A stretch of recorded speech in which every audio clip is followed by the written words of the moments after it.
மல்கியாவின் புஸ்தகம் 3ஆம் அதிகாரம் 10ஆம் வசனத்தை நாம் எல்லாரும் சேர்ந்து படிப்போம்.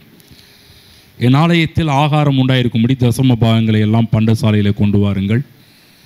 அப்பொழுது நான் வானத்தின் பலகணிகளை திறந்து இடம் கொள்ளாமற் போக மட்டும் உங்கள் மேல் ஆசீர்வாதத்தை வருஷிக்க மாட்டேனோ என்று அதனால் என்னை சோதித்து பாருங்கள் என்று சேனைகளின் கர்த்தர் சொல்லுகிறார். பல வாரங்களாக நாம் விசுவாசிகளுடைய பொருளாதார ஆசீர்வாதம் என்ற தலைப்பின் கீழாக பார்க்க ஆரம்பித்தோம். அதிலும் ஒரு முக்கியமான கேள்வியை முன்னாடி வச்சோம். என்னன்னா, இன்றைக்கி ஏன் விசுவாசிகள் சொல்கிற மாதிரி நல்லா இல்லை என்கின்ற கேள்வியை முன்னாடி வச்சு தான் பேசிட்டு வரோம். ஏனென்றால் என்னுடைய வாழ்க்கையில் கேட்கப்பட்ட அதிமுக்கியமான ஒரு கேள்வி. அது மட்டும் இல்லாமல் அதற்கு பதிலை கண்டுபிடித்த நாட்களில் நான் பட்ட மகிழ்ச்சி, இதெல்லாம் இதை பற்றி தான் உங்கள் மத்தியில் நான் பேசி கொண்டிருக்கிறேன். இன்றைக்கு அது மட்டும் இல்லாமல் நிறைய விசுவாசிகளை பார்க்கும்போதெல்லாம் அவங்க சொல்கிற ஒரு பெரிய ஒரு கேள்வி இதுவாக தான் இருக்கிறது. ஆகவே அதற்கு பதிலை நம்ம தெரிந்து கொள்ள வேண்டும். ஒருவேளை நீங்கள் தவறாக சில காரியத்தெல்லாம் புரிஞ்சு வச்சுருப்பீங்கன்னா இன்றைக்கு அதிலிருந்து விடுதலை ஆவீர்கள். மொத்தம் 4 காரியத்தை நம்ம ஏற்கனவே பார்த்துட்டோம். இப்போ 5வது காரியத்தை பார்த்து கொண்டு வருகிறோம். என்ன 5வது காரியம் என்றால், இந்த தசம பாகம் என்ற ஒரு காரியத்தை பற்றி தான் நம்ம பார்த்து கொண்டு வருகிறோம். இது ரொம்ப முக்கியமான ஒரு காரியம். அநேக நேரத்தில் சபைகளை போதிக்கப்படாத ஒரு பக்கம் இருக்கும் என்றால் இந்த பக்கத்தை நிறைய ஊழியக்காரங்க தொடுவதே கிடையாது. தொட்டாங்கன்னா அவங்க பல தவறான கருத்துக்களெல்லாம் அவங்க உள்ளத்தில் வச்சுருக்கிறாங்க. அதனால் இதை போதிக்கிறது கிடையாது.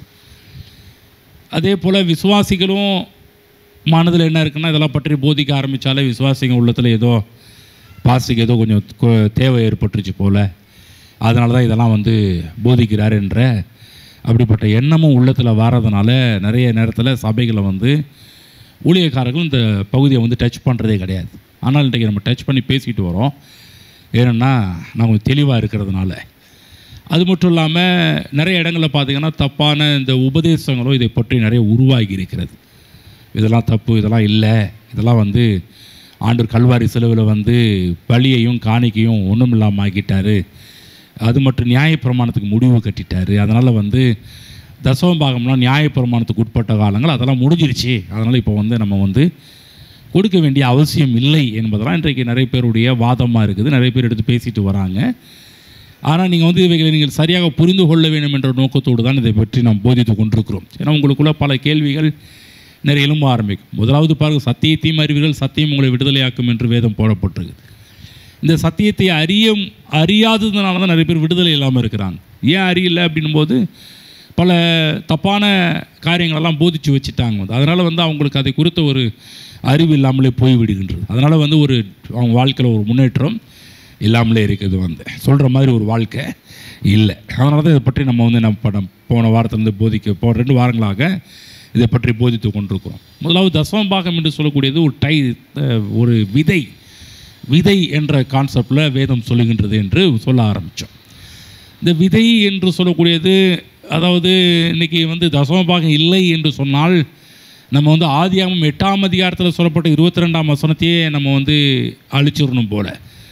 ஏன்னா பைபிளில் போடப்பட்டிருக்கு, பூமி உள்ளளவும் விதைப்பும் அறுப்பும் இருக்கிறது என்று போடப்பட்டிருக்கு. பூமி இருக்கிற வரையிலும் இந்த விதைப்பு அறுப்பெல்லாம் இருக்குது. அப்போ இந்த விதை என்று சொல்லக்கூடிய தசமமாக என்று பார்த்தோம்.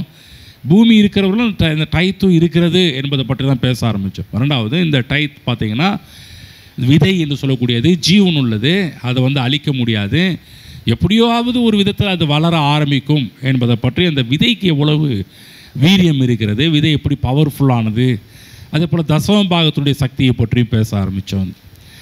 பிற்பாடு இந்த தசம பாகத்தை கொடுக்கும்போது எப்படிப்பட்ட எண்ணத்தோடு நம்ம விதைக்க வேண்டும் என்பதை பற்றி தான் போன வாரத்தில் பேச ஆரம்பித்தோம். நம்முடைய எண்ணம் தசம பாகத்தை கொடுக்கும்போது நம்முடைய மனநிலை எப்படிப்பட்டதாக இருக்க வேண்டும். நிறைய நேரங்களில் பார்த்திங்கன்னா தசம பாகம் கொடுக்கும்போதே நம்ம விசுவாசிகளுடைய மனதில் இருக்கிறது, இது சர்ச்சுக்கு வாடகை கட்டுறதுக்கும் பில்டிங் கட்டுறதுக்கும் நம்ம கொடுக்கும்போதே பார்த்திங்கன்னா அந்த கான்செப்டில் கொடுக்க ஆரம்பிப்போம். ஏதோ ஊழியக்காரங்க தேவைகளை சந்திக்கிறதுக்கும் அப்படி நம்ம நினச்சிட்டு இருக்கிறோம். முதல்ல அந்த எண்ணங்கள் இருக்கக்கூடாது. முதலாவது சொன்னேன், இந்த விதை என்று சொன்னால் விவசாயிக்கு நல்லா தெரியும். விதைச்சு இது விதைக்கிறது யாரோ ஒருத்தர் கிடையாது, என்னுடைய எதிர்காலத்துக்காக, என் நன்மைக்காக, என் வாழ்வுக்காக நான் இதை விதைக்கிறேன் என்ற எண்ணம் தான் ஒவ்வொரு விவசாயிக்கு இருக்கணும். அதே போல் தான் இங்கே இருக்கிற ஒவ்வொருவரும் விசுவாசிகளாக நாம் விவசாயிகளாக இருக்கின்றோம். விவசாய விசுவாசிகள் இல்லை விவசாயிகள் என்று கூட சொல்லலாம். அப்போ இங்கே இருக்கிற ஒவ்வொருவரும் விதைக்கிறவர்கள். ஆகவே நம்ம கொடுக்கும்போதெல்லாம் பார்த்திங்கன்னா இந்த விதை என்ற எண்ணத்தில் தான் கொடுக்க வேண்டும். அது மட்டுமல்ல, இந்த காணிக்கை தசமபாகம் மட்டும் விதை என்ற ஒரு காரியம் கிடையாது. இந்த உலகத்தில் இருக்கிற எல்லா விஷயமுமே விதை தான். ஆகதான் மனுஷன் எதை விதைக்கிறானோ அதை அறுப்பான் என்று வேதத்தில் போடப்பட்டிருக்கு. எந்த காரியத்தை எடுத்துக்கிட்டாலும் நம்ம இது விதை என்று நம்ம புரிஞ்சுக்கிட்டோம்னா நம்ம கண்டிப்பாக அதை ரொம்ப கேர்ஃபுல்லாக இருப்போம், கவனமாக இருப்போம். ஆகதான் நம்ம விதைக்கிறதுல ரொம்ப கேர்ஃபுல்லாக இருப்போம். எதை விதைச்சாலும் நம்ம அறுவடை பண்ண முடியும். அன்பை விதைச்சா அன்பை அறுவடை பண்ண முடியும். அதே போல் கசப்பு, கோபம், எரிச்சல் இதெல்லாம் விதைக்க அதுதான் அறுவடை பண்ண முடியும். நீங்கள் நிறைய இடங்களில் அதான் நடந்துக்கிட்டு இருக்குது. நிறைய இடத்துல பாருங்கள், இன்னும் பிரச்சனை தாண்டவம் ஆடிட்டு இருக்குதான் நம்ம விதைச்ச விதைகள். இந்த கசப்பு, வெறுப்பு, கோபம், எரிச்சல் இதெல்லாம் அதிகமாக விதைக்க இன்றைக்கெல்லாம் விளைஞ்சி போய் கிடக்குது. நிறைய வளர்ந்துருக்குது. அது இன்றைக்கி மக்களை படாத பாடுபடுத்திட்டு இருக்குது. இன்றைக்கி நிறைய பேருடைய வாழ்க்கையில் சில காரியத்தெல்லாம் மக்கள் படுற பாடுகள்லாம் அவங்க விதைச்சதை அறுத்துக்கிட்டு இருக்கிறாங்க. அப்போ அதை எப்படி அந்த விதைச்சதெல்லாம் நம்ம டெமாலிஷ் பண்ண முடியும், விதைச்சதெல்லாம் நம்ம ஒன்றும் இல்லாமல் பண்ண முடியும் என்பதை பற்றி தான் நம்ம பார்க்க ஆரம்பித்தோம். இன்றைக்கு பாருங்கள், இந்த போன வாரத்தில் ஒரு காரியத்தை பேச ஆரம்பித்தோம். என்ன காரியத்தை பேச ஆரம்பித்தோம்? நம்ம கொடுக்கும்போது நம்முடைய மனநிலை எப்படிப்பட்டதாக இருக்க வேண்டும். முதலாவது சொன்ன கர்த்தர் தான் என் ஆதாரம். இதை பற்றி நிறைய வரப்போகிற நாட்களில் ஏற்கனவே நம்ம ஒரு டாப்பிக்கில் எடுத்தோம். ஃபஸ்ட்டு நம்ம ஏற்கனவே போதித்தோம். ஆனால் அந்த டைத்துக்கு இந்த ஆதாரத்தை பற்றி நம்ம நிறைய பேச போகிறோம். இன்றைக்கி கொஞ்சம் லைட்டாக பேசிட்டோம். இன்னும் வர இந்த நான் கொடுக்கும்போது மனநிலை இருக்க வேண்டும் என்பதற்காக ஒரு காரியத்தை பற்றி நம்ம பேச ஆரம்பித்தோம். கர்த்தர் தான் என் ஆதாரம் என்பதற்கு அடையாளமே இந்த விதைப்பு, இந்த தசம பாகம் கொடுக்கின்ற முதல் முறை இந்த கர்த்தர் ஆதாரம் என்று சொல்லுவது. ரெண்டாவது, நம்ம கொடுக்கும்போது நம்ம என்னத்தை நம்ம காண்பிக்கிறோம் என்று சொல்லி பார்க்கும்போது, என் வாழ்க்கையில் கர்த்தர் தான் முதலிடம் இருக்கிறார் என்பதற்கு அடையாளமே இந்த டைத்து தான். நல்லா கவனமாக கேளுங்க. டைத் கொடுக்குறது சும்மா சாதாரணமான ஒரு காரியம் கிடையாது. காணிக்கை மற்றும் தசமபாகங்கள் கொடுக்கின்ற ஒரு நேரம் என்று சொல்லக்கூடியது. பாருங்கள், மற்ற நேரத்தில் துதிக்கிறதை பற்றி நிறைய சபையில் போதிச்சிருக்கிறோம். அதே போல் வார்த்தைக்கு எவ்வளோ வல்லமை இருக்கிறது என்பது, பிரசங்கத்துக்கு எவ்வளோ வல்லமை இருக்குது என்பதெல்லாம் பற்றி சபையில் நிறைய போதிச்சிருக்கிறோம். அந்த இடையில் நம்ம பண்ணுற அந்த தசமபாகம், இந்த காணிக்கைக்கு அதுக்கு எவ்வளோ பவர் இருக்குது என்பதை சபைகள் சொல்ல மறந்துடுச்சு, அது விட்டுருச்சு. அதனால தான் துதியின் மேன்மை தெரியும், அதே போல் பிரசங்கத்தின் மேன்மை தெரியும். அதே போல் அதுக்கு இடையில நம்ம பண்ணுற சில இடங்களில் நம்ம இடையில பண்ணுவாங்க, சில இடத்துல கடைசியில் பண்ணுவாங்க. அதெல்லாம் நிறைய மக்கள் ஃபாலோ பண்ணுறோம். இன்னும் இடையில பண்ணுவாங்க, கடைசியில் பண்ணுவாங்க. இது காணிக்கை கொடுக்கின்றது, தசமமாக கொடுக்கின்ற நேரங்கள் எவ்வளவு பவர்ஃபுல் என்பதை பற்றி தான் பேசியிருக்கிறோம்.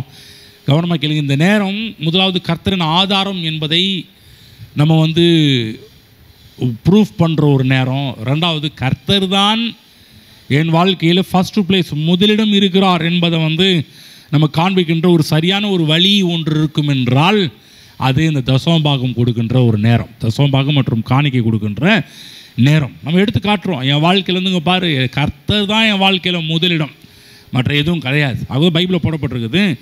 நீதிமொழிகள் 3ஆம் அதிகாரம் 6ஆம் வசனம் எடுத்துக்குவோம். முடிஞ்சார் அது படிங்க, இல்லைன்னா நான் கூட படிக்கிறேன். நீதிமொழிகள் 3:6.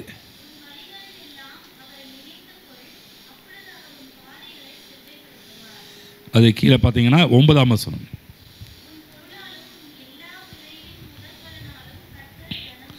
உன் பொருளாலும் உன் எல்லா விளைவின் முதற் பலனாலும் கர்த்தரை கனம் பண்ணு. முதற் பலனாலும் கர்த்தரை கனம் பண்ணு. உன் வழிகளெல்லாம் அவர் நினைத்துக்கொள், அப்பொழுது அவர் உன் பாதைகளை செவ்வைப்படுத்துவார். அதை நம்ம கரெக்டாக பண்ணுறோம். அடுத்தது சொல்கிறாரு, உன் பொருளாலும் உன் எல்லா விளைவின் முதற் பலனாலும். எல்லா காரியத்திலையும், ஒரு காரியம் மட்டும் கிடையாது, சம்பாத்தியத்தில் மட்டும் கிடையாது, எல்லா விஷயத்திலையுமே முதற் பலனாலும் கர்த்தரை கனம் பண்ணு என்று சொல்கிறார். அப்போ வாழ்க்கையில் முதலிடம் தருவது என்பது நம்முடைய அவருடைய வெற்றிக்கு அடிப்படையே நம்முடைய வாழ்க்கையில் முதலிடம் கொடுக்கின்ற ஒரு காரியம். ஆகவேதான் கர்த்தராகிய இயேசு கிறிஸ்து சொன்னார், முதலாவது தேவனுடைய ராஜ்யத்தையும் அவருடைய நீதியையும் தேடுங்கள், அப்பொழுது இவைகளெல்லாம் உங்களுக்கு கூட கொடுக்கப்படும். நம்முடைய வாழ்க்கையில் எக்ஸ்ட்ரா எல்லாரும் கூட கொடுப்பேன்றார். என்ன சொல்கிறார்? முதலாவது வைகின்றார். முதலாவது, அதாவது அங்கே போய் ஃபஸ்ட்டாக செகண்டான்னு யோசிச்சுட்டு இருக்கக்கூடாது. ஃபஸ்ட்டு பிளேஸ்னால் ஃபஸ்ட்டு தான். சில பேர் நேரம் இருந்தால் அப்படின்ற ஒரு காரியம் மனதில் இருக்குது நிறைய பேருக்கு. டைம் இருந்தால் பாருங்கள், சபைக்கு வருவது கூட பாருங்கள், மக்கள் நினைக்கிறாங்க நேரம் இருந்தால் போகலாங்க, மூடு நல்லா இருந்தால் போகலாங்க, உடம்பு ஒத்துழைச்சா போகலாங்கன்னு சொல்லி மக்கள் நினச்சிட்டு இருக்கிறாங்க. அப்படி கிடையாது. என்ன தான் இருந்தாலும் சர்ச்சுக்கு போயே தீருவேன், முதலிடம் அவருக்கு ஃபஸ்ட் ப்ரைஸ் கொடுத்தே தீருவேன். பட் இன்றைக்கி காலையில் கூட என்னால் வர முடியாத ஒரு நிலைமை தான். ஆனால் தீர்மானம் பண்ண இல்லை, இன்றைக்கி போயே தீருவேன், வந்தே தீருவேன், ஆராதிச்சே தீருவேன், பேசியே தீருவேன் என்ற ஒரு முடிவு தீர்மானம் பண்ண. இல்லை நான் கர்த்தருக்கு கொடுக்குறத அந்த நேரத்தை கரெக்டாக கர்த்தருக்கு கொடுக்க வேண்டும். முடிஞ்சால் கிடையாது ஆகவே நம்முடைய வாழ்க்கையில் முதலாவது தேவனுக்கு என்று நாம் சமர்ப்பிக்க வேண்டும். இன்றைக்கு நிறைய நேரத்தில் மக்கள் நல்லா இல்லாமல் போனதுக்கு முக்கிய காரணமே இதுதான் பாருங்கள், கர்த்தருக்கு முதலிடம் கொடுக்காத ஒரு சூழ்நிலைகள். அப்போ நம்ம இந்த விதைப்பு அறுப்பு என்ற பிரமாணத்தை தெரிந்து வைத்திருப்போம் என்றால் நம்ம அந்த சபைக்கு வருவது கூட யாருமே லேட் பண்ண மாட்டோம். அது மட்டும் இல்லை, வராமல் நின்ற மாட்டோம். கண்டிப்பாக எப்படி இருந்தாலும் வந்துடுவோம். 2 கொரிந்தியர் 9ஆம் அதிகாரம் 10ஆம் வசனம் படிப்போம். 2 கொரிந்தியர் 9ஆம் அதிகாரம் 10ஆம் வசனம். விதைக்கிறவனுக்கு விதையையும் புசிக்கிறதுக்கு ஆகாரத்தையும் அளிக்கிறவர் உங்களுக்கு விதையை அளித்து அதை பெருக பண்ணி உங்கள் நீதியின் விளைச்சலை வர்த்திக்க செய்வார். பாருங்கள், விதை போல கிரியை செய்கின்றது என்பதை பற்றி பேசுகிறார். ஒரு விவசாயி எப்படி விதையை விசுவாசிக்கிறானோ அதே போல் விசுவாசிகளும் தசமபாகம் மற்றும் காணிக்கைன்னு சொல்லக்கூடிய விதைகள், கர்த்தருக்காக நம்ம பண்ணுற ஒவ்வொரு காரியத்தையும் அந்த விதைகளை விதைகள்லேயே முதலாவது சிறந்ததை கொண்டு தேவ சமூகத்தில் சமர்ப்பிக்கும் போது அது கர்த்தரை கனம் பண்ணுகிறோம்.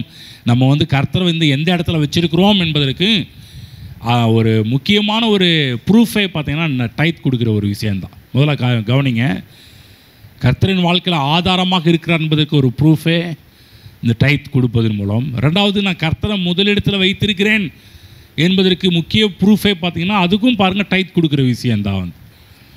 தசமபாகம் கொடுக்குற எல்லாருமே தங்களோட வாழ்க்கையில் என்னத்தை காமிக்கிறாங்கன்னா, நான் கர்த்தரை முதலாவது தேடுறேன் என்பதுக்கு. நம்ம என்ன மற்ற எந்த வழிகள் இருந்தாலும் பெஸ்ட்டு வழி பார்த்திங்கன்னா இந்த டைத் கொடுக்கின்ற வழி. மூன்றாவது, இந்த தசமபாகம் கொடுப்பதன் மூலம் என்னத்தை காண்பிக்கிறோம் என்றால் நம்முடைய விசுவாசத்தை வெளிப்படுத்துகிற ஒரு செயல் இந்த தசமபாகம் கொடுக்கின்ற ஒரு காரியம். அநேக நேரத்தில் கர்த்தரை விசுவாசிக்கிறோம் என்று அநேகர் வாயளவாக சொல்கிறாங்க. ஆனால் என்றைக்கு அதை எடுத்து தேவ சமூகத்தில் விதைக்க ஆரம்பிக்கிறார்களோ அன்றைக்கு தான் அவர்கள் விசுவாசத்தை செயல்படுத்துகிறார்கள். கவனமாக கேட்கணும், விசுவாசம் என்பது கூட ஒரு செயல். விசுவாசம் என்பது ஏதோ ஒரு வார்த்தை கிடையாது. அது ஒரு ஆக்ஷனில் கொண்டு வரணும், செயலில் கொண்டு வர வேண்டும். ஏதோ நம்புகிறேன் என்பது மட்டும் இல்லை. அன்றைய நேரத்தில் பாருங்கள், நான் இயேசு உலகத்தில் இருக்கிற மக்கள் கூட இயேசு நம்புகிறாங்க, நிறைய பேர் இயேசு நம்புகிறார்கள். நம்புறது கிடையாது. என்றைக்கு ஆக்ஷனில் வருதோ அதுதான் தேவன் கனம் பண்ணுறார். பாருங்கள், பைபிளில் நடந்த எல்லா அற்புதங்களையும் நீங்கள் எடுத்து பார்த்தீர்கள் என்றால் ஆண்டவர் எல்லாருடைய விசுவாசத்தையும் அங்கே பார்க்க ஆரம்பித்தார். ஒரு இடத்துல சொல்ல, மகளே உன் விசுவாசம் பெருசு அப்படின்னார். இன்னொருத்தரை பார்த்து சொன்னார், உன் விசுவாசத்தின்படி உனக்கு ஆக கடவுது என்று சொல்கிறார். இன்னொரு இடத்துல சொல்கிறார், உன் விசுவாசம்தான்ப்பா உன்னை ரட்சித்தது அப்படின்றார். அநேக நேரத்தில் ஆண்டவர் இயேசு கன்க்ளூஷனில் என்ன முடிவில் கொண்டு சொல்கிறான்னா, உன் விசுவாசம்தான் உன்னை எப்படி ஆக்கிருச்சு அப்படின்றார். அப்போ நீ விசுவாசிச்சாதான் தேவனுடைய மகிமையே பார்ப்ப அப்படின்லாம் சொல்ல ஆரம்பித்தார். அப்போ ஏன் தேவன் அடிக்கடி இந்த வார்த்தையெல்லாம் பேச ஆரம்பிக்கிறேன்? எப்படி தேவன் அந்த விசுவாசத்தெல்லாம் பார்க்க ஆரம்பித்தார்னா, அவர்களுடைய ஆக்ஷனில், விசுவாச செயல்பாடுகளிலே. விசுவாசம் ஏதோ சொல்கிறதோட நின்று விடுகிற ஒரு விஷயம் கிடையாது. என்றைக்கு விசுவாசிக்கிறேன் அப்படின்னு சொல்கிறது சும்மா வாயளவாக இருக்க மாட்டாங்க. விசுவாசிக்கிறேன்னு சொல்கிறவங்க ஆக்ஷன் பிளானில் கொண்டு வருவார்கள். அப்போ தசமபாகம் காணிக்கை என்ற விஷயத்தில் கூட நமக்கு விதைக்கும் போது நான் என்னுடைய விசுவாசத்தை செயல்படுத்துகின்ற ஒரு செயல், விசுவாசத்தை காண்பிக்கின்ற ஒரு செயல்பாடு. விசுவாசம் நான் கர்த்தரின் ஆதாரம் என்பதை நான் விசுவாசிக்கிறேன். கர்த்தரின் வாழ்க்கையில் முதலிடம் என்பதை விசுவாசிக்கிறது என்பதுக்கு செயல்பாடே இந்த டைட் கொடுக்கின்ற அந்த விஷயந்தான். அப்போ நல்லா புரிஞ்சுக்கணும், விசுவாசம் விதை, இந்த டைத் என்று சொல்லக்கூடிய விசுவாச விதை. 3 காரியம் பார்த்தோம். முதலாவது, இந்த தசமபாகம் கொடுக்கும்போது என்ன கர்த்தரின் ஆதாரம். ரெண்டாவது, அவர் தான் என் ஃபஸ்ட் பிளேஸில் இருக்கிறாரு. மூன்றாவது, இது விசுவாச செயல்பாடு. நான்காவதாக முக்கியமான ஒரு காரியம், நான்காவது விஷயம், இது கொடுக்கும்போது பார்த்தீங்கன்னா என்னென்ன, இந்த தசமபாகம் கொடுத்துட்டு என் எல்லா தேவைகளையும் தேவன் அற்புத விதமாக சந்திப்பார் என்று சொல்லி எதிர்பார்ப்பது. எதிர்பார்ப்பு சொல்லி, எதிர்பார்ப்பு. கண்டிப்பாக பாருங்கள், விதைச்சிட்டு எதிர்பார்க்கலாம், நல்லா எதிர்பார்க்கலாம், நிறையா வருன்றத எதிர்பார்க்கலாம். பாருங்கள், ஏராளம் வரும் என்பதை எதிர்பார்க்கலாம், அது அளவுக்கு அதிகமாக வரும் என்பதும் எதிர்பார்க்கலாம். பாருங்கள், ஒவ்வொரு விவசாயியையும் நீங்கள் எடுத்துட்டிங்கன்னா அவங்க விதைச்ச பிற்பாடு அவங்களுடைய முழு கவனம் எங்கே பார்த்து எதிர்பார்ப்பில் போகும். ஏன்னா விதைச்சிட்டு என்ன பண்ணுவாங்க, அப்படியே சும்மா இருக்க மாட்டாங்க, அடிக்கடி பேசிக்கிட்டே இருப்பாங்க, கன்ஃபர்ஸ் பண்ணிகிட்டு இருப்பாங்க. இவ்வளோ போட்டிருக்குறாங்க, இவ்வளோ எடுப்பாங்க, இவ்வளோ ப்ராஃபிட் வருங்க, இவ்வளோ ஏக்கரில் இதை விதைச்சிருக்கிறேன், கண்டிப்பாக இத்தனை அறுவடை வரும், இத்தனை மூட்டை எடுப்பேன், அத்தனை மூட்டை எடுப்பேன்னு சொல்லலாம். இந்த விவசாயிகள் பாருங்கள் கன்ஃபர்ஸ் பண்ணிகிட்டே இருப்பாங்க, அறிக்கை பண்ணிகிட்டே இருப்பாங்க, வந்து அது பேசிகிட்டே இருப்பாங்க. வீட்டில் ஏதாவது தேவைகள் இருந்தால் கூட சொல்லுவாங்க, கவலைப்படாதவ விதைச்சிருக்கிறோம், கண்டிப்பாக அதை அறுவடை, கண்டிப்பாக இதில் இந்த பிரச்சனையை தீர்த்திடலாம், அந்த கல்யாணத்தை பண்ணி வச்சிடலாம், இந்த கடனை அடைச்சிடலாம், அந்த வீட்டை கட்டிடலாம் அப்படின்னு சொல்லி நிறையா விவசாயிகள் பேசுகிறத நீங்கள் கேட்டிருப்பீங்க, நானும் கேட்டிருக்கிறேன். பாருங்கள், விதைச்சிட்டு சும்மா போகிறது கிடையாது, அதை என்ன பண்ணுவாங்கன்னா பேச ஆரம்பிப்பாங்க, எதிர்பார்ப்பார்கள். நான் சொல்கிறேன், விதைக்கிற ஒவ்வொருவரும் எதிர்பார்ப்பது தப்பு கிடையாது. விதைச்சிருக்கிறோம் தெய்வ சமூகத்தில் இந்த மாதம் என் தசமபாகம் என் விளைச்சலின் விளைவின் முதற் பலனால் கர்த்தருக்கு கனம் பண்ணியிருக்கிறேன், எதிர்பார்க்கலாம், அற்புதம் நடக்கும் என்று எதிர்பார்க்கலாம். என் வாழ்க்கையில் இந்த அற்புதம் நடக்கும், அந்த அதிசயம் நடக்கும். அதாவது விதைக்காமல் அற்புதம் நடக்கும்னு எதிர்பார்க்க முடியாது. பாருங்கள், ஒரு விவசாயம் எடுத்துட்டிங்கன்னா விதைக்காமல் எந்த ஒரு விவசாயம் பேசுகிறது கிடையாது. பார்த்துருக்கீங்களா? சும்மா அப்படி ஒன்றுமே பண்ணாமல் அந்த அத்தனை ஏக்கர் சும்மா காலியாக வச்சுக்கிட்டு எனக்கு இவ்வளோ வரும் அவ்வளோ வரும்னு சொல்லி எதிர்பார்க்க முடியாது. அங்கே வந்து முள்ளும் குறுக்கும் தான் வளர்ந்துட்டுருக்கும், சில கலைகள் தான் விளைஞ்சி போய் கிடைக்கும், ஒன்றும் கிடையாது. நீ நிறைய பேர் பாரு, ஒன்றும் இல்லை, ஒரு சோளத்தையாவது, லேண்டு சும்மா இருக்கக்கூடாதுன்னு சொல்லி ஒரு சோளத்தையாவது விதைச்சி விட்றாங்க. பாருங்கள், ஏதோ ஒன்று பண்ணுறாங்க, சும்மா இருக்கக்கூடிய ஏதோ அதையாவது பண்ணுறாங்க, வந்து சும்மா இருக்க விடுறது கிடையாது. எதிர்பார்க்குறோம், சோளத்தை விதைச்சவங்க கூட எதிர்பார்க்குறாங்க, இவ்வளோ அறுத்துடலாம், இவ்வளோ கிடச்சிரும் அவ்வளோ கிடச்சிரும் அப்படின்னு சொல்லி எதிர்பார்க்குறாங்க. நான் சொல்கிறேன், யார் எதிர்பார்க்க முடியும்னா விதைக்கிறவங்க மட்டும்தான் எதிர்பார்க்க முடியும். விதைக்கிறீங்களா? விதைச்சிங்கன்னா அப்போ எதிர்பார்க்கலாம். என் வாழ்க்கையில் ஒரு அற்புதம் நடக்கும் எதிர்பார்க்கிறீங்களா? சும்மா எல்லோரும் எதிர்பார்க்க முடியாதுங்க, விதைச்சவங்க மட்டும்தான் எதிர்பார்க்க முடியும். வேறு யாராவது எதிர்பார்த்தீங்கன்னா கொஞ்சம் எண்ணங்களை மாற்றிக்கிங்க. விதைக்காமல் யாருமே எதிர்பார்க்க முடியாது. கர்த்தனுக்கு இப்படி பண்ணுவார், கர்த்தனுக்கு அப்படி செய்வார்னு சொல்லி சும்மா யாரும் சொல்ல முடியாது. பாருங்கள், விதைக்கிறவர்கள் கண்டிப்பாக எதிர்பார்க்கலாம். இவ்வளோ விதைச்சிருக்கிறேன், தேவ சமூகத்தில் விதைச்சிருக்கிறேன், கண்டிப்பாக எனக்கு அறுவடை உண்டு. நான் சொல்கிறேன், விதைத்தவர்கள் கண்டிப்பாக எதிர்பார்க்கலாம். இந்த விதைக்காதவங்க வந்து எதிர்பார்த்து ஆண்டவர் ஏன் பாஸ் இப்படி பண்ண மாட்டேன்றாருலாம் சொன்னீங்கன்னா முதல்ல கேட்பேன், விதைச்சிங்களா? விதைச்சா கண்டிப்பாக நீங்கள் எதிர்பார்க்கலாம். ஆமென். நல்லா புரிஞ்சுக்கணும். நிறைய விசுவாசிக்கு பண்ணுற தப்பு, நாங்கள் கர்த்தர்கிட்ட எதிர்பார்த்துட்டு கொடுக்கவே மாட்டேன்றாருங்கன்னு வாங்க. ஆமாம், அவர் கொடுக்காமல் வச்சுருக்கிற, அப்படி இறுக்கி பிடிச்சிட்டு இருக்கிறாரா? அப்படி கிடையாது. நீ விதைச்சி பாருங்கள், விதைச்சிங்கன்னா கண்டிப்பாக நீங்கள் எதிர்பார்க்கலாம். எவ்வளோ அறுவடை வரும்னு தெரியுங்களா? இவ்வளவுதான், அதுக்கு மெஷர்மெண்ட்டே கிடையாது. இடம் கொள்ளாமல் போக மட்டுமாய் தசமபாகத்தை அவர் கொடுக்க சொல்கிற, தசமபாகத்தை பண்ண சிலை கொண்டு வா, அவர் எப்படி சப்ளை பண்ணுவாரா? வானத்தின் மதுரைகளை திறந்து இடம் கொள்ளாமல் போக மட்டுமா உண்மையில் ஆசீர்வாதத்தை வருஷிக்க மாட்டேனும் என்று இதனால் நீ சோதித்துப்பார்னு சொல்கிறார். வந்து அப்போ நல்லா புரிஞ்சுக்கணும், இந்த 4 காரியங்கள் விதைக்கின்ற ஒவ்வொருவருக்குள்ளாகவும் அந்த 4 விஷயங்கள் இருக்க வேண்டும். தசமபாகம் கொடுக்கின்ற ஒவ்வொருக்கும் நான் சொல்கிறேன், இந்த 4 காரியங்கள் என்னென்னா, கர்த்தர் தான் என்னுடைய வாழ்க்கையில் ஆதாரம் என்பதை காண்பிக்கின்ற ஒரு செயல். 2வது, கர்த்தர் தான் என் வாழ்க்கையில் முதலிடம் என்பதற்கு முக்கியமான ஒரு காரியமே இந்த தசமபாகம் கொடுக்கின்ற ஒரு காரியம். 3வதாக, என் விசுவாசிக்கிறேன், நான் ஆண்டவரை நம்புகிறேன், விசுவாசிக்கிறேன்னு சொல்கிறது அது வந்து எல்லாரும் சொல்லலாம். ஆனால் யார் விசுவாசிக்கிறேன்னு கரெக்டாக சொல்லக்கூடிய ஆட்கள்னா அந்த தசமபாகம் கொடுக்குற ஆட்கள் தான் கரெக்டாக நான் விசுவாசிக்கிறேன்னு சொல்ல முடியும். 4வதாக, யார் எதிர்பார்க்கலாம்? விதைத்தவர்கள் எதிர்பார்க்கலாம், விதைக்காதவங்க எதிர்பார்க்க முடியாது. விதைக்காதவங்க மற்றது எதிர்பார்க்கலாம். என்ன எதிர்பார்க்கலாம்? அங்கே முள்ளும் குறுக்கும் தான், தேவையில்லாத கலைகள் தான் விளைஞ்சிக்கிட்டு இருக்கும். சில இடத்துல தேவையில்லாத காரியம்லாம் சிலருடைய வாழ்க்கையில் விளைஞ்சி போய் கிடக்குது. ஏன் விளைஞ்சி போய் கிடக்குது? சரியானது நம்ம விதைக்காததுனால். பாருங்கள், ஆண்டவராகிய தேவன் கூட ஒரு மிகப்பெரிய ஒரு காரியத்தை விதைச்சார். விதைத்து இன்றைக்கி அதனுடைய பலனை பார்த்துட்டு இருக்கிறார். தன் குமாரன் கிறிஸ்துவை, நேசகுமாரன் இயேசுவை இந்த உலகத்துக்கு விதைச்சார். ஆமென். இயேசுவே விதைச்சாருங்க. அவர்கிட்ட இந்த பெஸ்ட்டு, அவர்கிட்ட இருக்கிற காஸ்ட்லி, அவர்கிட்ட இருக்கிற உயர்ந்தது, அவரிடம் இருக்கின்ற சிறந்தது என்ன? இயேசு நேசகுமாரன். அவரே இந்த உலகத்தில் விதைச்சார். பைபிளில் போடப்பட்டிருக்கு இல்லையா? அவரே சொல்கிறார், இயேசு சொல்ற கோதுமை மணியானது அது தனித்திருந்தால் எந்த பிரயோஜனம் கிடையாதுப்பா. நிலத்தில் விழுந்து சாகாவிட்டால் அதனால் ஒரு பிரயோஜனம் கிடையாது. செத்ததே ஆகில் மிகுந்த பலனை கொடுக்கும் என்று கர்த்தர் இயேசுவே சொல்லியிருக்கிறார். இன்றைக்கு அதனுடைய பலன் தான் இங்கே உட்கார்ந்துருக்கிற நீங்களும் நானும். ஆமென். அதனுடைய பலன் யாருடைய பலன்? கிறிஸ்துவை விதைத்திருக்கிறார். நல்லா புரிஞ்சுக்கணும். எதிர்பார்ப்பு யார்கிட்ட எதிர்பார்க்க முடியும்? விதைச்சா தான் எதிர்பார்க்க முடியும். பாருங்கள், இந்த உலகத்தில் பார்த்தீங்கன்னா ஏழைக்கு கொடுக்கும்போது கூட பாருங்கள், கர்த்தர் சொல்கிறாரு, நீங்கள் எதிர்பார்க்கலாம், கர்த்தருக்கு நீங்கள் கடன் கொடுக்கிறீர்கள் என்று அப்படியே போடப்பட்டிருக்குது. பைபிள் போடப்பட்டு நீ கொடுத்தீங்கன்னா கண்டிப்பாக, அதாவது ஒரு பிச்சைக்காரன் கொடுத்தா அவன்கிட்ட எதிர்பார்க்க முடியாது. பிச்சைக்காரன் கொடுத்தா இங்கே பாரு இன்றைக்கி 10 ரூபா போட்டு நாளைக்கு 20 ரூபா கொடுன்னு சொல்ல முடியுமா? எந்த பிச்சைக்காரன்ட்டையாவது நீங்கள் சொல்லியிருக்கீங்களா? அவன்கிட்ட சில்லறை வாங்கியிருக்கிறோம். என்னதுங்க, அவன்கிட்ட கொடுத்து சில்லறை வாங்கியிருக்கோம்.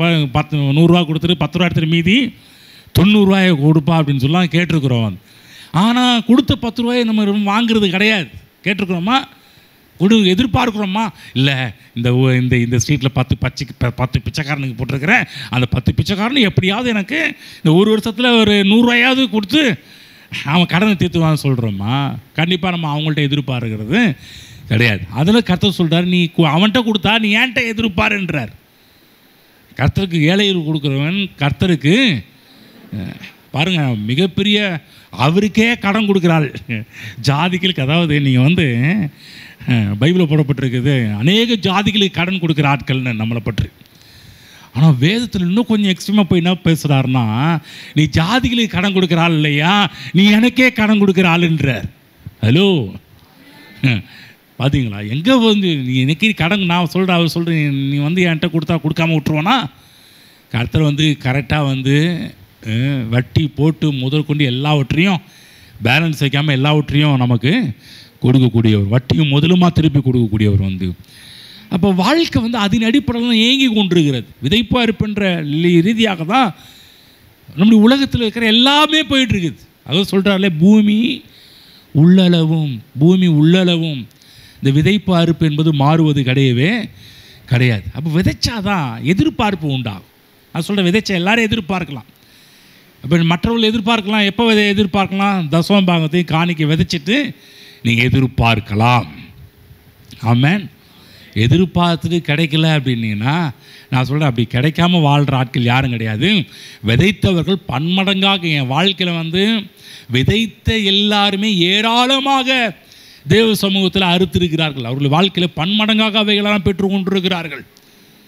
நானும் ஒரு சாட்சி. இங்கே இருக்கிற உட்காந்துருக்கு நீங்கள் எல்லாருமே சாட்சி. இன்னும் ஏராளமான சாட்சியில் கொண்டு வரலாம். யாரும் கொடுத்துட்டு யாருமே நம்ம அறுவடை பண்ண நம்ம சொல்லவே முடியாது. ஆகவே நல்லா புரிஞ்சுக்கணும், நல்லா புரிஞ்சுங்க. இது என்னுடைய கடமை கிடையாது, என்னுடைய வாழ்வாதாரமே இதில் தான் இருக்குது. தசமபாகம் கொடுப்பது கடமை என்று எடுத்துக்கொள்ளக்கூடாது. இது கடமை அல்ல, இது கட்டாயம் கிடையாது. நீ விதைச்சாதான் நல்லா இருக்க முடியும்னா இப்போ நம்ம பண்ணி தான் ஆகணும். இல்லைனா வாழ்க்கை அப்படியே ஒரு கேள்விக்குறியாதான் இருக்கும். அப்புறம் நம்முடைய வாழ்க்கையில் விதைச்சிட்டு நம்முடைய வாழ்க்கையில் அதிசயங்கள் நடக்கும் என்று எதிர்பார்க்கலாம், அற்புதம் நடக்கும் என்று எதிர்பார்க்கலாம், அனுகூலங்கள் உண்டாகும் என்று எதிர்பார்க்கலாம், நமக்கு சகாயம் கிடைக்கும் என்று எதிர்பார்க்கலாம், கர்த்தரனுக்காக வானத்தின் மதுகளை திறப்பார் என்று நிச்சயம் எதிர்பார்க்கலாம். எதிர்பார்த்துட்டு உட்கார்ந்துருக்கிறது மட்டும் கிடையாதுங்க, அது நிச்சயம் கிடைக்கும். ஏனென்றால் தேவன் ஆச்சரியப்படத்தக்க கூடிய அளவுக்கு தேவன் நம்மை ஆஸ்வதிக்கிறவர். ஆமென்.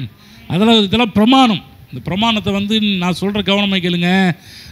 இந்த பிரமாணம் வேலை செஞ்சே தீரும்.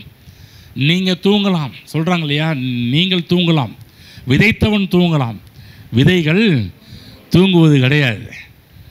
புரிஞ்சிட்டிங்களா? இதெல்லாம் பைபிளில் இருக்கிற காரியங்கள். உலகத்தான் எடுத்து பேசிட்டு வரான் சொல்லிட்டு பைபிள் அவரே சொல்லி விதைச்சவன் என்ன பண்ணுறான்? போய் தூங்குறான். விதை என்ன பண்ணுது? அது வளர்ந்து பயிராகி அது மிகப்பெரிய அறுவடையை கொண்டு வருதுலாம் இயேசு கிறிஸ்து சொல்லி வைக்கிறார். ஆகதான் இந்த பிரமாணத்தை கர்த்தர் ஆதியிலே வச்சுட்டார், ஆரம்பத்திலே வச்சுட்டார். கொஞ்சம் அதை பார்த்துட்டு வருவோம். இதை பார்த்துட்டு பல விஷயங்கள் நாங்கள் பேசுவோம் பாருங்கள்.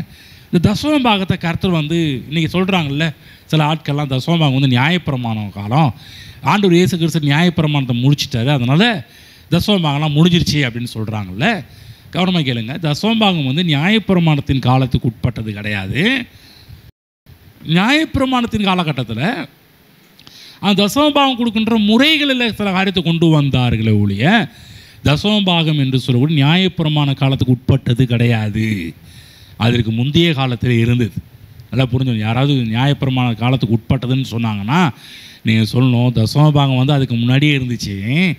நியாயப்பிரமாண காலகட்டத்தில் கொடுக்கின்ற சிஸ்டத்தை வந்து சிஸ்டமேட்டிக்காக கொடுக்குற சில ஆர்டரை வந்து மோசே கொண்டு வந்தாரே ஒழிய இது வந்து நியாயப்பிரமாண காலகட்டத்தில் மோசே கொண்டு வந்தாருன்னு கிடையாது. எடுத்து படிப்போம். ஆதியாகமம் 2ஆம் அதிகாரத்திலேயே இன்னும் சொல்லப்போனால் ஏதேன் தோட்டத்திலேயே இந்த பிரமாணத்தை தேவன் உருவாக்கி வச்சிட்டார். இது ஏதோ நியாயப்பிரமாண காலகட்டத்தில் உருவான ஒரு காரியம் கிடையாது. ஆபிரகாமின் காலகட்டத்தில் உருவான ஒரு காரியம் கிடையாது. ஆபிரகாமுக்கு எப்படி தெரியும் டைத்துன்ற விஷயம்? ஆபிரகாமுக்கு எப்படி தெரியும்? ஆபிரகாமுக்கு எப்படி தெரிஞ்சிச்சு? ஆபிரகாம் எப்படி கொடுக்க ஆரம்பித்தார்? இதெல்லாம் தேவன் ஏற்கனவே இதை ஆதியாகமத்திலேயே உருவாக்கி வச்சிருந்தார். இந்த ஆதியாகமம் 2லேயே பார்த்தீங்கன்னா கர்த்தர் வந்து தசம பாகத்தை தேவன் ஆரம்பித்து வச்சிருக்கிறார். எப்போதுமே ஆதியாகம புத்தகம் முதல் 3 அதிகாரத்தை நீங்கள் நல்லா படிக்க ஆரம்பித்தாலே இந்த 3 அதிகாரங்கள் நான் அடிக்கடி சொல்கிற மாதிரி இந்த 3 அதிகாரம் இந்த முழு புஸ்தகமே நல்லா கவனிங்க. இந்த முழு புஸ்தகமே முழு வேத புத்தகமுமே 3 அதிகாரத்தினுடைய டெஃபினேஷன் தான். 3 அதிகாரத்துடைய விளக்க உரை பாருங்கள். இந்த 3 அதிகாரத்துக்கு என்ன சொல்ல போனால் 1 2 3 4 பக்கத்தின் விளக்க உரை தான் மீதி இருக்கிற எல்லாமே. ஹலோ கவனிச்சிங்களா? இதெல்லாம் என்ன மீதம் இருக்கின்றதுனா இந்த 4 பக்கத்தினுடைய ஏங்க 4 பக்கத்துக்கு இவ்வளோ விளக்க உரையா? ஆமாம், 4 பக்கத்தின் விளக்க உரை தான் மற்ற எல்லாமே. இன்னும் கொஞ்சம் எக்ஸ்ட்ரா போனோம்னா அந்த முதல் 5 புஸ்தகத்துடைய விளக்க உரை தான் மற்ற எல்லாருமே. முதல்ல புரிஞ்சுக்கணும். முதல் 3 இந்த 3 அதிகாரங்கள் ரொம்ப ரொம்ப முக்கியம் வாழ்க்கையில். இந்த 3 அதிகாரத்தை நம்ம சரியாக புரிஞ்சு வச்சுக்கணும். அதான் வேத வரலாற்று ஆசிரியர்கள் இதற்கு ஒரு பேர் வச்சுருக்கிறாங்க, ஃபஸ்ட்டு மென்ஷன் தியரி அப்படின்னு பேர் வச்சுருக்கிறாங்க. ஃபஸ்ட்டு மென்ஷன் வேதத்தில் வந்து பிற்காலத்தில் சொல்லப்பட்ட எல்லாமே முதல்ல அது எங்கே அறிவிக்கப்பட்டது என்கின்ற இடத்த நீங்கள் எடுத்து பார்த்தாலே அந்த இடத்துல தான் அதனுடைய எல்லா சாராம்சத்தையும் அடக்கி வைத்திருக்கிறார்கள் என்று விளக்க உரையாளர்கள் சொல்லுகிறார்கள். வந்து அப்போ நல்லா புரிஞ்சுக்கணும். இப்போ ஆதியாகமம் 2ஆம் அதிகாரத்துக்கு போவோம். இந்த டைத் எங்கே ஆரம்பிச்சிச்சு அப்படின்னு பார்த்தீங்கன்னா முதல் 2ஆம் அதிகாரத்தில் பார்த்தீங்கன்னா இந்த டைத்தை தேவன் அங்கே ஆரம்பிக்கிறார். ஆனால் டைத் என்ற ஒரு விஷயம் டைரெக்டாக சொல்லப்படவில்லை, ஆனால் மறைமுகமாக சொல்லப்பட்டிருக்கிறது. நேரடியாக சொல்லப்பட்ட இடத்துக்கு நம்ம பின்னாடி வருவோம். முதல் இது மறைமுகமாக சொல்லப்பட்ட ஒரு இடம். அதனால தான் பாருங்கள் இதை நிறைய பேர் இது புரியுது. மறைமுகமாக அந்த இடத்துல சொல்லப்பட்டிருக்கிறதுனால அநேகர் அந்த இடத்துக்கு போகிறது கிடையாது. மறைமுகமாக என்ன சொல்லப்பட்டிருக்கிறது என்பதை பற்றி பார்க்க போகிறோம். 2ஆம் அதிகாரம் 15-16 வசனங்கள். தேவனாய கர்த்தர் மனுஷனை ஏதேன் தோட்டத்தில் அழைத்து கொண்டு வந்து அதை பண்படுத்தவும் காக்கவும் வைத்தார். தேவனாய கர்த்தர் மனுஷனை நோக்கி நீ தோட்டத்தில் உள்ள சகல விருட்சத்தின் கனியையும் புசிக்கலாம். பாருங்கள், மனுஷனை உண்டாக்கின உடனே மனுஷனுக்கு கர்த்தர் வேலையை கொடுத்து விட்டார். கவனமாக கேளுங்க. வேலை சொல்லுங்க. வேலை கவனிச்சிக்கலாம். வேலை கொடுத்துட்டார். வேலையை ஆரம்பிச்சிட்டார். வேலை என்று சொல்லக்கூடியது தேவனுடைய திட்டமாக இருக்குது.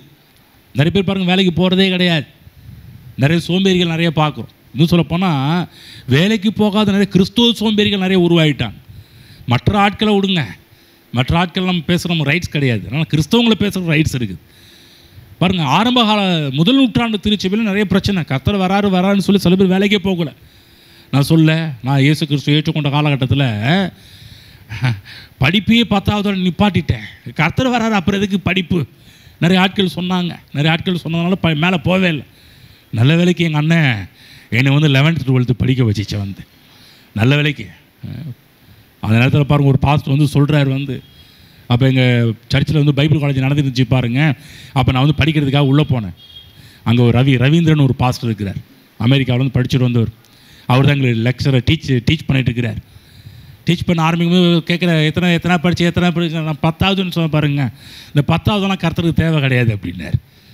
ஒவ்வொரு இதில் பாருங்கள், டாக்டருக்கு படிக்கிறவன், இன்ஜினியரிங் படிக்கிறவன், வக்கீலுக்கு படிக்கிறவன், ஒவ்வொருத்தன் எவ்வளோ படிச்சுட்டு வரான். கர்த்தருக்கு ஊழியம் பண்ண வர்றதுக்கு சும்மா சாதாரண 10வது படிச்சு வரியா, முதல்ல வெளியே போப்பா அப்படின்ட்டார். ரொம்ப கஷ்டமாக போச்சு. என்னடா இது ஊழியம், செம்ம கோபம் பாருங்க, செம்ம என்னது கர்த்தருக்கு ஊழியம் பண்ணுறதுக்காக நான் வந்திருக்கிறேன், இவங்க வந்து விரட்டி விட்றாங்களே அப்படின்னு சொல்லி செம்ம கோபத்தில் வெளியே வந்தோம் பாருங்கள். அப்புறம் எங்கன்னா 11th 12th படிக்க வச்சிச்சு. காட் கிரேஸில் பாருங்கள், இந்த வேதத்தில் பற்றி நிறைய படிச்சுட்டு வர 17ஆம் தேதி PhD பட்டம் வாங்க போகிறோம். ஹலோ, பைபிளில் இப்போ தான் ஃபஸ்ட்டு PhD, இன்னும் நிறைய PhD வாங்கலாம், எத்தனை வாங்கலாம் பாருங்கள். அப்போ என்ன சொல்ல வரேன், அப்போ வந்து ஒன்றுமில்லாத ஏன் சொல்ல, வேலை முக்கியம். அந்த நாட்கள்லாம் சொல்ல ஆரம்பித்தாங்க படிப்பு முக்கியம் இல்லை அப்படின்ட்டாங்க. படிப்பெல்லாம் முக்கியம் இல்லை, கர்த்தர் வர போகிறாரு, அப்புறம் எதுக்கு உனக்கு படிப்பு. நிறைய பேர் அப்படி படிக்க விடாமல் தடுத்தாங்க பாருங்கள். நான் வளர்ந்த காலகட்டத்தில் எனக்கு நல்லா தெரியும், சில விசுவாசி, நான் அது பேரெலாம் சொல்ல முடியும், அப்படிப்பட்ட ஆட்களாக இருக்கிறாங்க. சில பேர்லாம் படிக்க விடாமலே தடுத்து நிறுத்தின ஆட்களாக இருக்கிறாங்க. கர்த்தர் வராரு. அந்த நாட்களில் எவ்வளோ பேர் வேலைக்கு போகாமல் எவ்வளோ பேர் இருந்தாங்க. கர்த்தர் வராரு. இது முதல் நூற்றாண்டு திருச்சியில் ஏற்பட்ட பிரச்சனை வந்தது. அதுதான் பவுல் எழுந்துச்சு தெசலோனிக்கே தீமோத்தேயுலாம் சொல்லும்போது, பாரு வேலை செய்யலாம், ஒருத்தனுக்கு சாப்பாடு போடாத அப்படின்லாம் அந்த காரியத்தெல்லாம் சொல்ல ஆரம்பித்தார் வந்து. அப்போ வேலை என்பது கர்த்தருடைய திட்டமாக இருக்கிறது, வேலை செய்ய வேண்டும் என்பது கர்த்தருடைய சித்தமாகவும் இருக்கிறது. ஆகவே வேலை செய்யாத ஆட்களை குறித்து ஜாக்கிரதையாக இருக்கணும். புரியுதுங்களா? ஏன் ஜாக்கிரதையாக இருக்கணும்னா, வேலை செய்யாத எல்லாருமே கர்த்தருக்கு விரோதிகள். ஹலோ, யாருங்க வேலைக்கு போகாமல் சும்மா ஓப்பி அடிச்சுட்டு சில பேர்லாம் இருக்கிறாங்க பாருங்கள், வேலைக்கே போகாமல் அப்படியே ரவுண்ட் அடிச்சுட்டே இருப்பாங்க.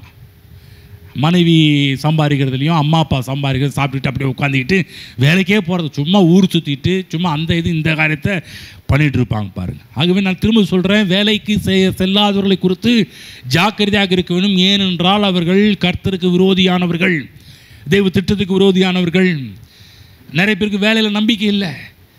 ஆகுதான் பாருங்கள், அவங்களுக்கு பார்த்தீங்கன்னா வேலை இல்லாமலே நாட்களை கழிக்க வேண்டும் என்று மக்கள் நினச்சிட்டு இருக்கிறாங்க. வந்து ஒரு பக்கம் பாருங்கள், மக்கள் வேலை இல்லாமல் மக்கள் வாழ்ந்துட்டு இருக்கிறாங்க. இன்னொரு பக்கம் என்ன பண்ணுறாங்க விசுவாசிங்க, வேலை என்பதெல்லாம் ஒரு சாபம் நினச்சிட்டு இருக்கிறாங்க. என்ன சொல்கிறாங்க பாருங்கள், ஆண்டவர் பாருங்கள், ஆதியாகமம் 3ஆம் அதிகாரத்தில் கர்த்தர் பார்த்தியா வேலையை சபிக்கிறார். பார்த்தியா, ஆதியாகமம் 3 சபிக்கிறார். ஆனால் வேலை எங்கே வந்துச்சு? ஆதியாகமம் 3 கிடையாது, ஆதியாகமம் 2 கர்த்தர் வேலையை கொடுத்துட்டார். பாவம் வந்த பிற்பாடு வேலை வரல, பாவம் வரத்துக்கு முன்னாடியே வேலையை கர்த்தர் கொடுத்து விட்டார். மனிதன் ஆசீர்வாதமாக இருக்கும்போதே மனிதனுக்கு வேலையை தேவன் நிர்ணயித்து விட்டார். என்ன வேலை கொடுத்தாரு? தோட்டத்தை பண்படுத்தி காக்கவும் வைத்தார். 15ஆம் வசனம், தேவனாய கர்த்தர் மனுஷனை ஏதேன் தோட்டத்தில் அழைத்து கொண்டு வந்து அதை பண்படுத்தவும் காக்கவும் வைத்தார். 16ஆம் வசனம், தேவனாய கர்த்தர் மனுஷனை நோக்கி, நீ தோட்டத்தில் உள்ள சகல விருட்சத்தின் கனியும் புசிக்கவே புசிக்கலாம். என்ன சொல்கிற, நீ வேலை செஞ்சல, வேலை செஞ்சதை நல்லா சாப்பிட்லாம்ப்பா, நீ இதை எடுக்காத அதை எடுக்காத சொல்ல மாட்டேன். ஏன்னா வேலையால் கூலிக்கு பாத்திரனாக இருக்கிறான். நீ வேலை செய்கிற, அதனால் நீ புசிக்கலாம், எதை வேணாலும் புசிக்கலாம். தோட்டத்தில் உள்ள சகல விருட்சத்தின் நீ புசிக்கலாம். ஏன் சொல்கிறாரு? எதுக்காக புசிக்க சொல்கிறாரு? கர்த்தர் வந்து போரடிக்கிற மாட்டை வாய் கட்டாயாக என்று ஆண்டவர் சொல்லியிருக்கிறார். மாட்டுக்கே கர்த்தரை வந்து போரடிக்கிற மாட்டை சும்மா விடாத பண்ண, வேலையால் கூலிக்கு பாத்திரனாக இருக்கிறான். அப்போ ஏன் கர்த்தர் எல்லாம் விட்டு சாப்பிட்றதுக்கு அவனுக்கு அனுமதி கொடுத்தார் என்றால், தேவன் கரெக்டாக படி அளக்கிறவர், கரெக்டாக கர்த்தர் கொடுக்கிறவர் வந்து சாப்பிட்லான்றார் இல்லைங்களா? அதுதான் பவுல் பிற்காலத்தில் நிறைய அதை பற்றி எழுதி வச்சிருக்கிறார். எழுதி வைத்துக் கொள்ளுங்கள். 1 Corinthians 9:7 இதை பற்றி பேசியிருக்கிறார். 9:7 போயிட்டு படிச்சுட்டு இந்த பக்கத்துக்கு வருவோம். அப்போ நான் சொன்ன வசனம் தான் அந்த வசனத்தில் போட்டிருக்கிறார். 1 Corinthians 9:7 எடுத்தவங்க படிக்கலாம், இல்லை நானே படிப்பேன்.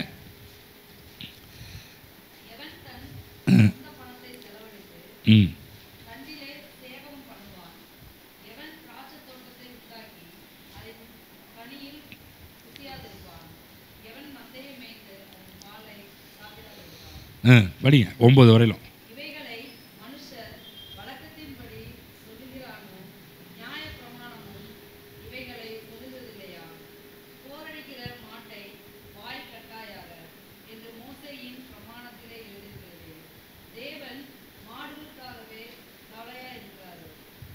நமக்காகத்தான்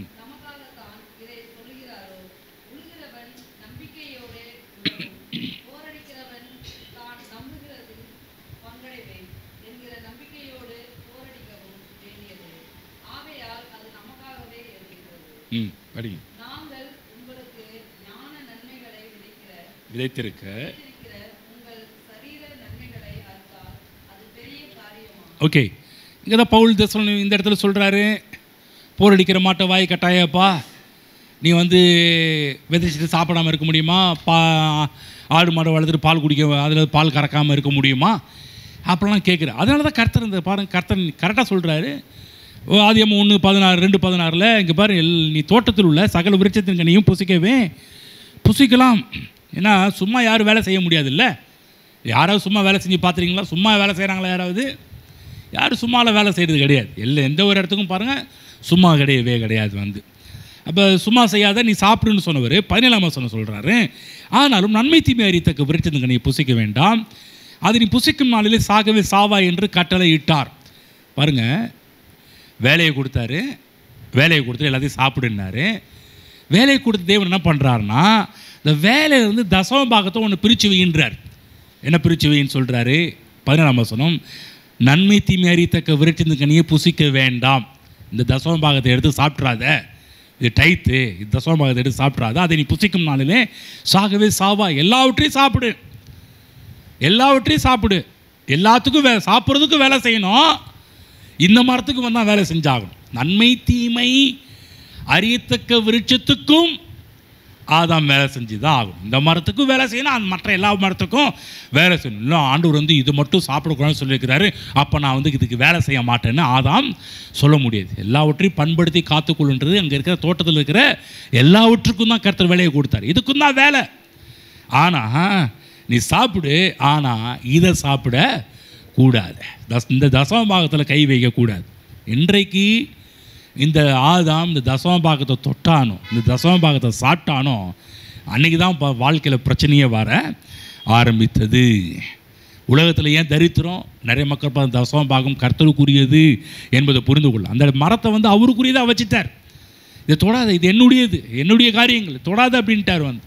ஆனால் இன்றைக்கு ஆதாம் தேவனுடைய தொட்டானோ கர்த்தருடைய தொட்டானோ அன்றைக்கு தான் எல்லாமே பிரச்சனை உலகத்தில் வர ஆரம்பித்தது. தேவன் ஏற்படுத்தின பிரமாணத்தை மனிதன் மதிக்காமல் போய்விட்டான். கர்த்தர் பிரமாணமாக வச்சுருந்தார். டைத் என்று சொல்லக்கூடிய மிகப்பெரிய பிரமாணம். வேலை செய்கின்றதில் 10ல் 1 என்பது ஒரு மிகப்பெரிய ஒரு பிரமாணம். அதை நம்ம தொடக்கூடாது, அதை நம்ம சாப்பிடக்கூடாது.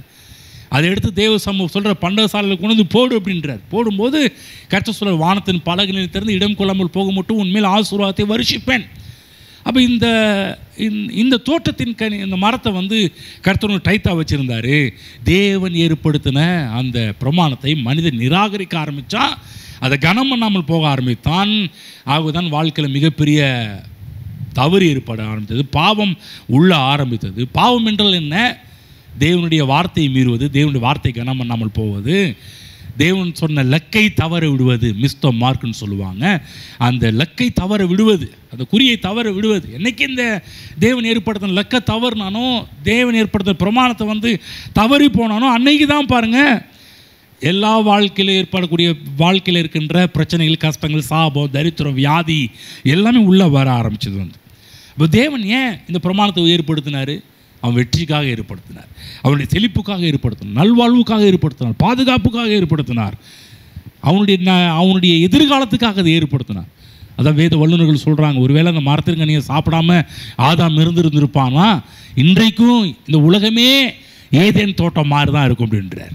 முழு உலகமே ஏதேன் தோட்டம், இன்னும் சொல்லப்போனால் முழு உலகமே பரலோகம் மாதிரி தான் இருக்கும் அப்படின்றார். நான் சொல்கிறேன், இந்த டைத்துன்ற விஷயத்தை கூட தொடாமல் இருந்து பாருங்கள், அந்த வீட்டில் நல்லா மகிழ்ச்சியாக இருக்கும், சந்தோஷமாக இருக்கும்.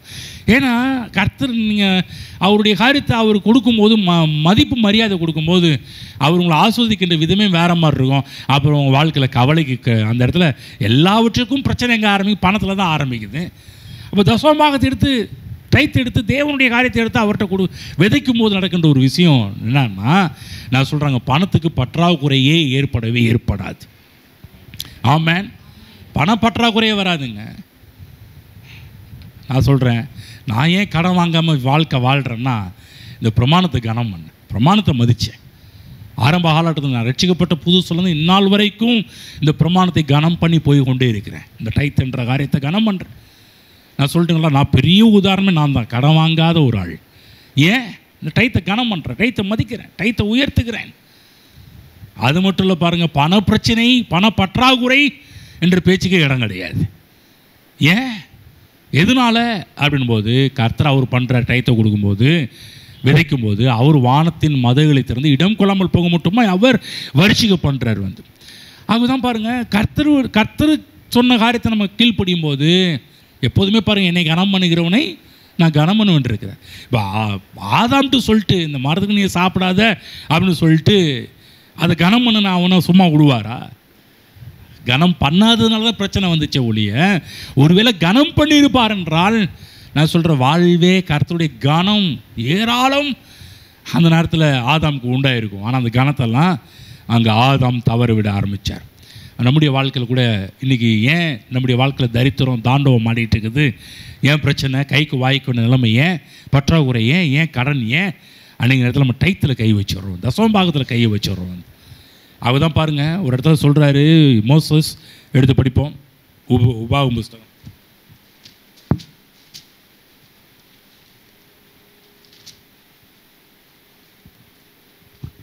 26ஆம் அதிகாரம் 14ஆம் வசனம்.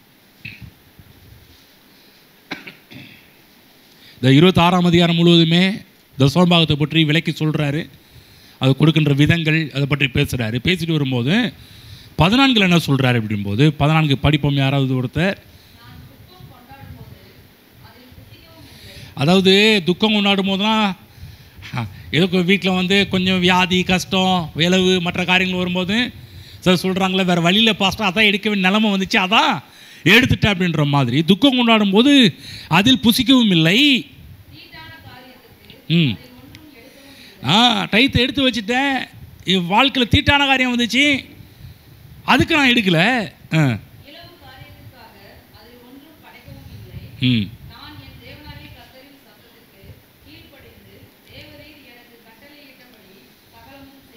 ஓகே, இது என்ன சொல்கிறாரு? தசமபாகத்தை பற்றி தான் பேசிட்டு வர்றார். பேசும்போது சொல்கிறார், அது ஒதுக்கி வச்சுட்டா அதெல்லாம் ஒன்றும் தொடலை ஒன்றும் எடுக்கலை அப்படின்னு பேச வராரு வந்து. அப்போ என்னன்னா, இந்த மரத்தை கூட அப்படி தான், மரத்தை ஆதாம் காப்பாற்றிருக்கணும், சாப்பிடாமல் காப்பாற்றணும், மரத்தை பண்படுத்தி காப்பேன், நான் இதில் சாப்பிட மாட்டேன் என்று இருந்திருக்கணும். ஆனால் சாப்பிட்ட பிற்பாடு தான் எல்லா பிரச்சனையுமே உருவாக ஆரம்பித்தது. என்றைக்கு மனுஷன் சாப்பிட்டோன்னா அன்றைக்கி தான் தரித்திர பீடையெல்லாம் மனு வர்க்கத்தில் வர ஆரம்பித்தது. இன்றைக்கு உலகத்தில் தரித்திரம் வந்ததுக்கு எல்லா காரணம் என்னென்னா, அன்றைக்கு ஒரு மனிதன் பண்ணின மிஸ்டேக், தசமபாகத்தை எடுத்து புசிச்சு. நான் சொல்கிறேன், உங்கள் வாழ்க்கையில் கூட தசமபாகத்தை கற்றுட்டு விதைச்சி பாருங்கள். நான் சொல்கிறேன், இந்த லெவலுக்கு நீங்கள் வரவே முடியாது. அன்றைக்கு மனு வர்க்கத்தின் பிரதிநிதியாக இருந்த ஆதாம் மிகப்பெரிய ஒரு தவறு செய்து மனு வர்க்கத்தையே ஒரு இக்கட்டான சூழ்நிலை கொண்டு போய் விட்டான் பாருங்கள், தரித்திரத்தில் கொண்டு போய் விட்டான். எடுத்து படிப்போம், ஆதியாகமம் 14க்கு போவோம். ஆதியாகமம் 14 இந்த இடத்துல ஒருத்தர் டைத்தை கொடுக்குறாரு. இந்த இடத்துக்கு நம்ம திரும்ப வருவோம், ஆனால் இன்றைக்கி கொஞ்சம் டச் பண்ணுவோம்.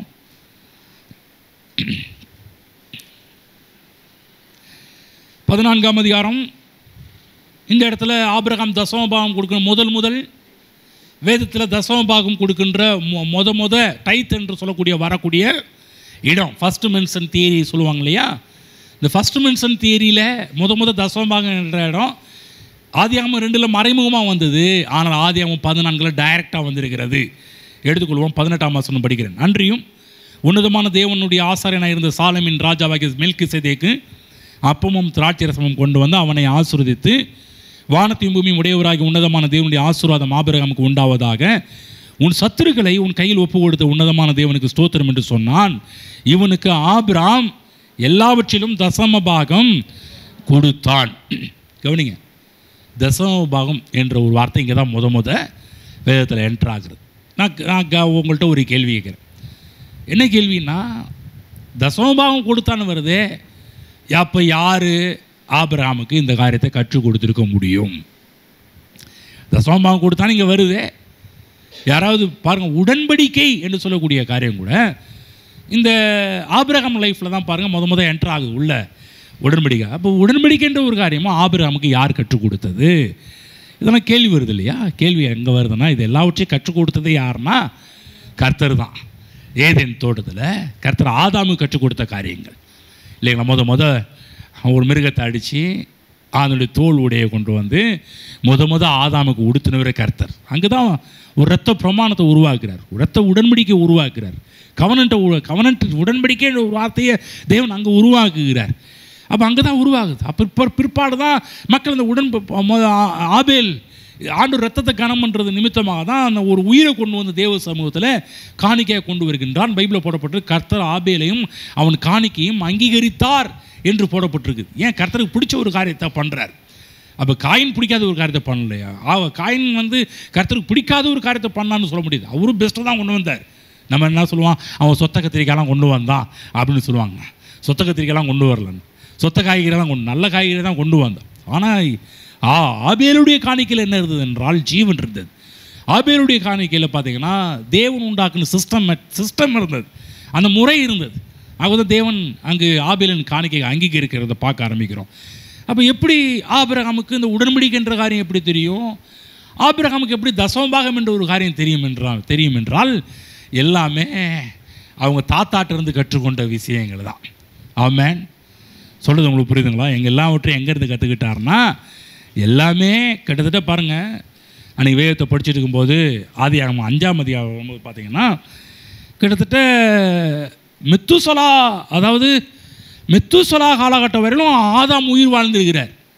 மெத்துசலா காலகட்டம் வரையிலும் ஆதாம் உயிர் வாழ்ந்து தான் நான் எடுத்து ஆராய்ச்சி பண்ணி பாருங்கள், ஒவ்வொன்றா எழுதிட்டு வரேன் பாருங்கள். எழுதிட்டு வரும்போது இந்த இடத்துல எழுதும்போது ஆதாம் எவ்வளோ நாள் உயிர் வாழ்ந்தார்னு பார்க்கும்போது மெத்துசலா காலகட்டம் வரையிலும் ஆதாம் இருந்திருக்கிறார். நீங்கள் கேட்பீங்க, அப்படி தான் உங்களுக்கு டவுட் வந்துச்சுன்னா நீங்கள் வாங்க, உங்களுக்கு தனியாக ஆதாம் இவ்வளோ நாள் உயிர் வாழ்ந்ததுக்கான ரெக்கார்டை உங்களுக்கு எடுத்து நம்ம அந்த இடத்துல பார்க்க ஆரம்பிப்போம். அப்போ எல்லாவற்றையும் இது அவங்களுடைய முன்னோர்களுக்கெல்லாம் அவங்க நமக்கு முன்னாடி ஆபிரகாமுக்கு முன்னாடி வாழ்ந்த எல்லா முன்னோர்களுக்கும் பாருங்கள், ஆதியாகமம் 5ஆம் அதிகாரம் எடுத்துக்கிட்டிங்கன்னா அதுக்கு அப்படியே போனீங்கன்னு வச்சுக்கலேன். ஆதாமுடைய பையன் பேர் என்ன? சேத்தோட பையன் பேர் என்ன? ஏனோசுடைய பையன் பேர் என்ன? ஏனோசுடைய பையன் பேர் வந்து மகளலையேல். அவருடைய பையன் பேர் என்ன? யாரேத்து, கேனான். அப்புறம் ஒவ்வொன்று கேனானுடைய பையன் பேர் மகளையல் யாரேத்தை பெற்றான். அப்படியே யாரேத்து ஏனோக்கு பெறுறாரு, ஏனோக்கு மெத்துசலாவை பெற்றிருக்கிறாரு. அப்படி ஒன்பே ஒன்றா வருது. அப்போ இதெல்லாம் யார் கற்றுக் கொடுத்துருப்பா? இப்படிப்பட்ட ப்ரொசீஜரை ஏதேன் தோட்டத்தில் தேவன் ஆதாமுக்கு கற்றுக் கொடுத்த எல்லா காரியத்தையுமே. இப்போ ஒன்றும் இல்லை, இன்னொன்று சொன்னால் உங்களுக்கு புரியும் பாருங்கள். நம்முடைய சந்ததிகள் நம்ம கலாச்சாரத்தில் ஒரு வீட்டில் இலவு காரியமோ ஒரு நல்ல காரியமோ நடக்குதுன்னா முதல்ல பார்த்தீங்கன்னா உங்கள் அம்மா அப்பா செய்ய மாட்டாங்க. அதை வீட்டில் யாரை செய்ய வைப்பாங்க? வீட்டில் யாராவது முதிர்ந்த ஆட்களை செய்ய வைப்பாங்க. ஹலோ, அதாவது வீட்டில் இலவு காரியமோ இன்றைக்கி வந்து நிறையா காரியம் வந்துச்சு. ஆனால் முத யாருமே இப்போ வயசானவங்க ஒன்று தங்கிருப்பாங்க பார்த்தீங்களா, அவங்க என்ன சொல்கிறாங்க, அவங்க சொல்கிறபடி தான் இந்த இலவு காரியத்தை பண்ணணும், அவங்க சொல்கிற மாதிரி தான் இந்த நல்ல காரியத்தை பண்ணணும்னு வீட்டில் தலை இருக்கும்ல, அவங்க சொல்லுவாங்க இது இப்படி பண்ண அப்படி பண்ண அப்படி. ஏங்க எல்லா வீட்லேயும் அப்படி தான் நடக்குது? இல்லை நீங்களே பண்ணுறீங்களா? வீட்டில் யாரோ ஒருத்தர் சொல்லி கொடுத்து பண்ணுறாங்களா? யாரோ ஒருத்தர் சொல்லி கொடுக்குறாங்கல்ல. அப்போ இங்கே நடக்கிற எந்த நல்ல காரியமோ கெட்ட காரியத்தையுமே அப்போ யார் பண்ணி வச்சுருப்பா? எல்லாத்தையுமே ஆதாம் இருந்திருக்கிறார். ரொம்ப நாள் ஆதாம் இருந்திருக்கிறார். ரொம்ப நாள் கிட்டத்தட்ட கணக்கு போட்டு பார்க்கும்போது கிட்டத்தட்ட மெத்துசலா அந்த இடத்துல தான் ஒரு கொஞ்ச நாளைக்கு முன்னாடி தான் மறிக்க ஆரம்பிக்கிறார் ஆதாம் வந்து. அப்போ அவ்வளோ நாள் ஆதாம் உயிரோடு இருந்திருக்கிறார். அப்போ அவர் எல்லா காரியத்தையும் கற்றுக் கொடுத்துருக்கிறார். அப்போ இவர்கள் மூலமாக தான் அடுத்த ஜென்ரேஷனாக எல்லாமே போக ஆரம்பிக்கின்றது. அப்போ ஆபிரகாமுக்கு யார் கற்றுக் கொடுத்தா தசமபாகம் முறைகள் என்று சொன்னால் கற்றுக் கொடுத்தது டீச்சர் ஆதாம். ஆதாமுக்கு யார் கற்றுக் கொடுத்தா? ஆதாம் கற்றுக் கொடுத்த டீச்சர் கர்த்தர். அப்போ புதுசாக ஏதோ ஒரு காரியத்தை வந்து ஆபிரகாம் செய்யலை, வழக்கத்தில் இருந்த ஒரு காரியத்தை தான் ஆபிரகாம் செய்ய ஆரம்பிக்கிறார். அப்போ நியாயபூர்வமான காலகட்டத்தில் வரல, ஏதேன் தோட்டத்தில் இருந்தது. ஏதேன் தோட்டத்தில் இருந்த காரியத்தை முற்பிதாக்கள் கடைப்பிடிச்சாங்க. முற்பிதாக்கள் கடைப்பிடிச்ச ஒரு காலகட்டத்தில் நம்முடைய ஆபிரகாம் அதை என்ன பண்ண ஆரம்பிக்கிறார்? கடைப்பிடிக்க ஆரம்பிக்கிறார். அப்போ நல்லா புரிஞ்சுக்கணும், ஆபிரகாம் யார் கற்றுக் கொடுத்தாருன்னா தசமபாகம் ஐடியாவை ஆபிரகாம் கண்டுபிடிக்கவில்லை, இது தேவன் வைத்த வழிமுறை. அப்போ கர்த்தர் தான் இதை கண்டுபிடிச்சி இதை வைத்து இது பாருவோம். ஆசீர்வாதத்துக்கு ஆதாரம் யார்? அதை நீ புரிந்து கொள்ளணும். இப்போ ஆபிரகாம் கொடுக்கும்போது தசமபாகத்தை கொடுக்கும்போது என்னத்தை காமிக்கிறாருன்னா, இங்கே பாரு இன்றைக்கி நான் நல்லா இருக்கிறது காரணம் கர்த்தர் என்னுடைய ஆதாரமாக இருக்கிறதுனால தான் நான் நல்லா இருக்கிறேன். இந்த சோபாகம் ஆபிரகாம் கொடுப்பதுமா என்னத்தை காமிச்சாரு? அவர் தான் என் ஆதாரம், அவர் தான் எனக்கு முதலிடம், அவரை நான் விசுவாசிக்கிறேன், அவர்கிட்ட எதிர்பார்க்கிறேன் என்ற அந்த 4 காரியத்தை மனதில் வைத்து தான் ஆபிரகாம் அன்று ஒரு மிகப்பெரிய ஒரு விசுவாச செயலை செய்ய ஆரம்பிக்கிறார். கொடுக்கும்போது மிகப்பெரிய ஒரு எதிர்பார்ப்பு உண்டாக ஆரம்பித்தது. எப்படி காமிக்கிறோம், எப்படி இதை பார்க்குறோம்? 14ஆம் அதிகாரம் எடுத்துக்கிங்க, அதில் டெஃபினேஷனில் விலை காமிக்கிறோம். பாருங்கள் முதல்ல கர்த்தர் ஆதாரம் என்பதை காமிக்கிறார். எப்படி காமிக்கிறாரு? ஆதாரம் என்பதை எப்படி காமிச்சார்? 22ஆம் வசனம் படிக்கிறோம் பாருங்கள். இது 22 காரியங்கள். அதற்கு ஆபிரகாம் சோதோமின் ராஜாவை பொறுத்து ஆபிரகாமை ஐஸ்வர்யவானாக்கினேன் என்று சொல்லாதபடிக்கு நான் ஒரு சரட்டையாகிலும் பாதரட்சியின் வாரையாகிலும் உமக்கு உண்டானவைகள் யாதொன்றையாகிலும் எடுத்துக்கொள்ளேன் என்று சொல்கிறார். நீ என்னைய ஐஸ்வர்யவானாக்கினேன்னு நீ சொல்லக்கூடாது, கர்த்தர் சொல்லணும். அவர் தான் என்ன ஆதாரமாக இருக்கிறாரு. இவர் நீ கொடுத்தீங்கன்னா உன் பேர் இங்கே அடிபட்டுரும். இப்போ இதுக்கு என் வாழ்க்கையில் ஆசீர்வாதத்துக்கு ஆதாரம் கர்த்தர் என்பதை காமிக்கணுன்றதுக்காகவே டைத்தை கொடுத்துட்டு இப்படி பேசுகிறார். டைத்தை கொடுத்த ஆட்கள் மட்டும்தாங்க இப்படி பேச முடியும். டைத்து கொடுக்காத ஆட்கள் யாரும் இப்படி பேச முடியாது. டைத்து கொடுக்குற ஆட்கள் மட்டும்தான் கர்த்தர் தான் என் ஆதாரம் என்று பேச முடியும். கர்த்தர் தான் என் வாழ்க்கையில் முதலிடம், அவர் தான் ஃபர்ஸ்ட் பிளேஸ்ன்னு யாரால் பேச முடியும்னா நல்லா கவனமைகளுக்கு டைத் கொடுக்குற ஆட்களால் மட்டும்தான் இப்படியெல்லாம் பேச முடியும். சும்மா எல்லாராலையும் பேச முடியாது. கர்த்தர் விசுவாசிக்கிறேன் அவங்களும் இப்படி தான் பேச முடியும். எதிர்பார்ப்பது விதைச்சவங்க மட்டும்தான் எதிர்பார்க்க முடியும். சொல்கிறாரு வானத்தை எதிர்பார்ப்பாங்க. இங்கே பாரு, வானத்தை பூமி உண்டாக்கின கர்த்தர் கையை உயர்த்துறேன், எதிர்பார்க்கிறேன், அவர்கிட்ட இருந்து எதிர்பார்க்கிறேன். ஆமேன். இங்கே தான் எல்லா காரியத்தையும் கொண்டு வந்து விடுறாரு பாருங்க. அப்போ நல்லா கவனிக்கணும். எப்போதுமே மனிதன் மனிதனை எதிர்பார்த்து வாழும்படி உருவாக்கப்படலை, மனிதன் கடவுளை எதிர்பார்த்து வாழும்படி உருவாக்கப்பட்டிருக்கிறான். நல்லா இருக்க ஒவ்வொருவரும் புரிஞ்சுக்கணும். திரும்ப சொல்கிறேன், மனிதர்கள் நமக்கு உதவிகள் செய்யலாம், ஆனால் மனிதர்கள் உதவி செய்கிறதுனால அவர்கள் உங்களுடைய ஆதாரம் அல்ல, கர்த்தர் ஆதாரம். திரும்ப சொல்கிறேன், யார் மூலமாவது எந்த மனிதர்கள் மூலமாவது கர்த்தர் உதவி செய்யலாம், ஆனால் எந்த மனிதன் நமக்கு ஆதாரமாக எடுத்துக்கொள்ளக்கூடாது. தேவன் தான் நம்முடைய ஆதாரமாக இருக்க வேண்டும். ஏனென்றால் ஏதேன் தோட்டத்தில் வழியை உண்டாக்குனது கர்த்தர். அப்போ கர்த்தரிடத்தில் இந்த ஆசீர்வாதம் எல்லாமே கர்த்தரிடமிருந்து வந்தது என்பதை அங்கீகரிக்கிறார் ஆபிரகாம். அது நிமித்தமாக தான் கொடுக்கிறார். லோத்தை மீட்கிறார் பாருங்க, தன் சகோதரன் லோத்தை மீட்கிறாரு, யுத்தத்தை செய்கிறாரு. இந்த யுத்தத்தை செய்யும் போது சாதாரண ஆள் கிடையாது, கேப்டனாக இருந்து தளபதியாக இருந்து. யோசிச்சு பாருங்க, ஒரு ஜென்ரலாக இருந்து அந்த மிலிட்ரி ஃபோர்ஸ் எப்படி நடத்துது அதே மாதிரி இங்கே நடத்துகிறார். 318 வேலையாட்களை கூட்டிகிட்டு போய் 14ஆம் வசனம், தன் சகோதரன் சிறையாக கொண்டு போகப்பட்டது ஆபிரகாம் கேள்விப்பட்ட போது அவன் தன் வீட்டிலே பிறந்து கைப்பிடிந்தவர்களாகிய 318 ஆட்களுக்கு ஆயுதம் தரிப்பித்து தான் என்னும் ஊர் மற்றும் அவர்களை தொடர்ந்து தளபதியாக இருந்து எல்லாவற்றையும் மீட்டு எல்லா பொருட்களையும் கொண்டு வரார் ஆமென். இன்னும் சொல்ல போனால் அதில் படிக்கிறேன் பாருங்க, ஒரு காரியம் படிக்கிறேன். சோதோமின் ராஜாவால் முடியல, அதனால பாருங்கள் இவர் இறங்குறாரு 8. அப்பொழுது சோதோமின் ராஜாவும் கொமாராவின் ராஜாவும் அத்மாவின் ராஜாவும் செபேயின் ராஜாவும் சோவாரனும் ராஜாவும் சித்தியும் பள்ளதாக்கிலே ஏலாமின் ராஜாவாகிய கெதர்லாகோமரோடும் ஜாதிகளின் ராஜாவாகிய திதியாலோடும் சினேயரின் ராஜாவாகிய அப்ராபேலோடும் ஏலாசாரின் ராஜாவாகிய அரியோகோடும் யுத்தம் பண்ண புறப்பட்டு அந்த 5 ராஜாக்களோடு 4 ராஜாக்களும் யுத்தம் பண்ணினார்கள். அந்த சித்தியும் பள்ளத்தாக்கு என்னும் நிலக்கில் உண்டாகும் கேணிகள் இருந்தது. சோதோம் கொமாராவின் ராஜாக்கள் முறிந்தோடி அங்கே விழுந்தாங்க.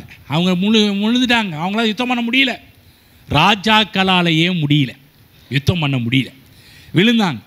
மீந்தவர்கள் மலைகளுக்கு ஓடி போனார். அப்பொழுது அவர்கள் சோதோமிலும் கொமாராவிலும் பொருள்கள் எல்லாவற்றையும் போஜன பதார்த்தங்கள் எல்லாவற்றையும் எடுத்து கொண்டு போய் விட்டார். கவனமைகளுங்க, ஒரு ராஜாவே கேப்சர் பண்ணி பிடிச்சி அவனை ஒன்றுமில்லாமல் ஆக்கி அவன்கிட்ட பிடுங்கிட்டு போகிறாங்க. இதை கேள்விப்பட்ட இப்போ ஆபிரகாம் 318 வேலையாட்களோடு கிளம்பி போகிறார் பாரு. கொஞ்சம் கவனமாக கேளுங்க. இது இந்த சீன் பார்த்திங்கன்னா ஆபிரகாமோடு இருக்கிற யாருமே யுத்த வீரர்கள் கிடையவே கிடையாது. இவங்க எல்லாமே ஆடு மேய்க்கிறவங்க. யோசிச்சு பாருங்க, இந்த இது கற்பனை பண்ணி பார்த்தீங்கன்னா, ராஜாவாலேயே அங்கே முடியல, சோதோமின் ராஜாவாலேயே அங்கே போய் அவனால யுத்தம் பண்ண முடியாமல் முறிந்தோடி அவன் ஒன்று அவனை தோற்றதுனால தான் அங்கே இருக்கிற எல்லாத்தையும் எடுத்துகிட்டு போயிட்டாங்க வந்து. கற்பனை பண்ணி பாருங்க. நம்மள தானே சொல்லுவோம், மோடியாலேயே முடியல, நீ போய் என்னையா பண்ண போகிற. இப்போ மோடி வந்து ஒரு இடத்துல யுத்தம் பண்ணி முடியல. இப்போ நான் எனக்கு கேள்விப்படலையோ எனக்கு அறிவிச்சு இப்போ இங்கே இருக்கிற விசுவாசியை நான் உங்கள் எல்லாரையும் கூட்டிகிட்டு நான் யுத்தம் பண்ண போகிறேன். யோசிச்சு பாருங்கள், நீங்கள் என்ன சொல்லுவீங்க? பாஸ்டர், நாங்கன்னா இராணுவத்திலையா படித்தோம், எங்களை சண்டையாக போட தெரியும், எங்களெல்லாம் கூட்டிகிட்டு போகிறீங்கன்னு சொன்னால் உங்களுக்கு எப்படி இருக்கும்? அந்த மாதிரி தான் 318 வேலையாட்களை கூட்டிகிட்டு போகிறார். அப்போ என்ன சொல்லுவாங்க, சில பேருக்கு என்ன வந்து அந்த ராஜாவாலேயே முடியல, இவன் என்னமோ 318 அவ்வளோ பேரை கூட்டி போய் அவனால் ஜெயிக்க முடியலையே, இவன் ஆடு மேய்க்கிற டுருன்னு மேய்க்கிற அந்த 318 பேரை கூட்டிகிட்டு போகிறானே, எப்படி முடியும்? கவனமாக கேளுங்க, என்ன காமிக்கிறார்னா, இங்கே பாரு, என் மேலே உடன்படிக்கை இருக்குது, நான் வந்து வேறு யாரையும் நம்பி போகலை, உடன்படிக்கையின் தேவனை நம்பி போகிறேன், என் ஆதாரமாகிய கர்த்தரை நம்பி போகிறேன். எனக்கு விசுவாசிக்கிறவர் இன்னாரென்று எனக்கு தெரியும். பவுல் சொன்ன மாதிரி இவரு அவரை விசுவாசிக்கிறையா. சோதோமின் ராஜாவையே முறியடிச்சவனுங்க அவனுங்க. ஆனால் இப்போ நம்ம 318 வேலையாட்களை கூட்டி போகிறோன்னா இவங்க சாதாரண ஆட்கள் தான், இவங்க யுத்த வீரர்கள் கிடையாது. ஆனால் எதை நம்பி போகிறேன்? எங்களை நம்பியோ, எங்கள் பலத்தை நம்பியோ, எங்களை அறிவை நம்பியோ, எங்களை யுத்த ஆயுதங்களை நம்பியே போகல, கர்த்தரை நம்பி போகிறாங்க. கர்த்தரை நம்பி போகிறதுனால மிகப்பெரிய ஜெயத்தை எடுத்தார்கள். ஜெயத்தை எடுத்தால் திரும்பி வராங்க. திரும்பி வரும்போது தான் சோதோமின் ராஜா, அதாவது சாலேமின் ராஜா இடைப்பட்டது, மெல்கிசேதேக்கு இடைப்படுறாரு. இடைப்படும் போது தான் அவருக்கு தசம பாகத்தை நான் கொடுத்துட்டு ரிட்டர்ன் வரும்போது தான் நான் சொல்கிற காரியம் பாருங்கள். 21 சோதோமின் ராஜா ஆபிரகாமை நோக்கி, இந்த சோதோமின் ராஜா யார்? தோற்று போன ராஜா, எல்லாம் மற்ற ராஜாட்ட அடி வாங்கிட்டு வந்த ராஜா, மற்ற ராஜாட்ட மிதி வாங்கிட்டு வந்த ராஜா, ஜெயிக்க முடியாத ராஜா, தோற்று போன ராஜா. சோதோமின் ராஜா ஆபிரகாமுக்கு, ஜனங்களை எனக்கு தாரும், பொருட்களை நீ எடுத்துக்கொள்ளும் என்றான். அதுக்கு ஆபிரகாம் சோதோமின் ராஜாவை பார்த்து, ஆபிரகாமை ஐஸ்வர்யமானாக்கின நீர் சொல்லாதபடிங்க பாரு, உன்கிட்ட ஒரு சாரடு ஒரு ஷூ லேஸ் கூட தேவை கிடையாது, எடுத்துகிட்டு போ அப்படின்றார். ஆமேன். எப்படி சொல்ல முடியும்? தசமபாகம் கொடுக்கின்ற ஒரு மனிதனால் மட்டும்தான் அப்படி சொல்ல முடியும். கர்த்தரின் ஆதாரம் என்று சொல்கிற ஒரு மனுஷனால் மட்டும்தான் சொல்ல முடியும். கர்த்தர் தான் என் வாழ்க்கையில் முதலிடம் என்று சொல்லக்கூடிய மனுஷனால் மட்டும்தான் சொல்ல முடியும். ஆமேன். கர்த்தரை எதிர்பார்க்கிற ஒரு மனுஷனை மட்டும்தான் அப்படிலாம் சொல்ல முடியும். நான் சொல்கிறேன், இங்கே இருக்கிற ஒவ்வொரு அப்படிப்பட்ட இடத்துக்கு நீங்கள் வரணும்னு நான் ஆசைப்பட்றேன். மனுஷனை எதிர்பார்த்து வாழ்ந்தது போதும், மனுஷ உதவிகளை எதிர்பார்த்து வாழ்ந்தது போதும். திரும்ப சொல்கிறேன், உங்களுக்கு உதவிகள் எல்லாமே கர்த்தர் மனிதர்கள் மூலமாக தான் பண்ணுவார். ஆனால் நீங்கள் மனிதர்கள் எதிர்பார்க்க வேண்டாம், கர்த்தரை எதிர்பாருங்க. கர்த்தர் ஆட்களை கர்த்தரை அவர் அனுப்ப ஆரம்பிப்பார் வந்து. ஆமேன். ஆபிரகாம் என்ன சொல்கிறாரு? இதன் மூலமாக கையை வானத்துக்கு உயர்த்தி சொல்கிறாரு, இங்கே பாரு, நான் மனுஷனை எதிர்பார்க்கவில்லை, மனிதன் என்னை பணக்காரனாக்கி விட முடியாது. கையை உயர்த்துறது மூலமாக, பொருளை நான் கொடுக்கறது மூலம் என்னதை காமிக்கிறாரு? மனுஷன் எனக்கு எதையும் கொடுத்துட முடியாது, மனுஷனின் தேவைகளை சந்திக்கிற ஆளாக முடியாது, மனுஷன் தேவைகளை சந்திக்கிற ஆதாரமாக இருக்க முடியாது. மனிதனை நான் பிரியப்படுத்த மாட்டேன், எனக்கு தேவன் இருக்கிறார், அவருக்கு நேரம் என் கரங்களை உயர்த்துகிறேன். புரியுதுங்களா? இங்கே இருக்கிற ஒவ்வொருக்கும் ஆபிரகாமை போன்ற எண்ணம் உருவாவதாக, ஆபிரகாம் போன்ற ஒரு வாழ்க்கை உருவாவதாக. கரங்களை இப்படி நீட்டி வாழாமல் கரங்களை உயர்த்தி வாழ்கிற ஒரு ஆளாக வாழுங்க. டைட் கொடுக்குற ஒவ்வொருவரும் நல்லா கவனமாக கேளுங்க. டைத்தை சரியான விதங்களில் ஏதோ நான் போன வாரம் 2 வாரத்துக்கு முன்னாடி போதிச்ச மாதிரி ஏதோ கடமைக்கும் சர்ச்சுக்கு தேவை, சர்ச்சுக்கு வாடகை கட்ட தேவை, இந்த கான்செப்ட் இருக்குன்னா தசமபாகம் ஒர்க் அவுட் ஆகாது. என்னைக்கு விதை என்ற தாட் உங்களுக்கு வருதோ அன்னைக்கு தான் நீங்கள் கொடுத்த டைத்துக்கே வேல்யூ உண்டாக ஆரம்பிக்கும். அதுதான் ஆபிரகாம், நான் கை நீட்டி வாழ மாட்டேன், கையை உயர்த்தி வாழ்கிறேன். ஆமென். யோசிச்சு பாருங்கள், கை நீட்டி வாழ்கிற வாழ்க்கை நல்லா இருக்குதா? கை உயர்த்தி கர்த்தரை துதித்து, அவர் தான் என் ஆதாரம், அவரின் தேவைகளை சந்திப்பார், அவர் கர்த்தர் பார்த்து கொள்வார் என்று சொல்லக்கூடிய வாழ்க்கை நல்லா இருக்குதா? எனக்கு இது பிடிக்கல, எனக்கு இதுதான் பிடிச்சிருக்குது. உங்களுக்கு என்னங்க வாமன் ஒன்று தான் வருது, கையும் 1-2 பக்கம் தான் அப்படியே தூக்கலாமா வேணாமான்னு போகிறது. நான் கேட்குறேன், எந்த லைஃப் உங்களுக்கு நல்லா இருக்கும்? ஆமென். அதை விரும்பணும். இங்கே இருக்கிற ஒவ்வொரு அப்படிப்பட்ட வாழ்க்கை வாழணும். யார்கிட்டையும் கையேந்தி வாழக்கூடாது. ஆனால் கர்த்தர் ஆட்கள் எழுப்பி கொண்டு வருவார், அது வேற கணக்கு. திரும்ப சொல்கிற, கர்த்தர் மூலமாக தான் எல்லாம் பண்ணுவார். ஆனால் உங்கள் கண்ணை மனிதர்கள் மீது வைத்து விடக்கூடாது. அவங்க தான் இதெல்லாம் தசமபாகத்தின் அடையாளம் என்பதை காமிக்கிறார். கவனமாக கேளுங்க. அந்த காலகட்டத்திலேயே தசமபாகம் கொடுப்பதை சரியாக பண்ணுறார், சரியாக செய்கிறார். யார்? ஆபிரகாம். எல்லா பைபிளை பார்க்குறோம். 20ஆம் வசனத்தில், உன் சத்துருக்களை உன் கையில் ஒப்பு கொடுத்த உன்னதமான தேவனுக்கு ஸ்தோத்திரம் என்று சொன்னான். இவனுக்கு ஆபிராம் எத்தனைவற்றிலும்? எல்லாவற்றிலும். அதான் சரியாக பண்ணுறார், எல்லாவற்றிலும். சரி, இது கொடுத்தா போதுங்க, அது கொடுத்தா போதுங்க, இதெல்லாம் போய் கேட்க, இதெல்லாம் கொடுத்தா ஆகணுமா? அப்படி இல்லைங்க.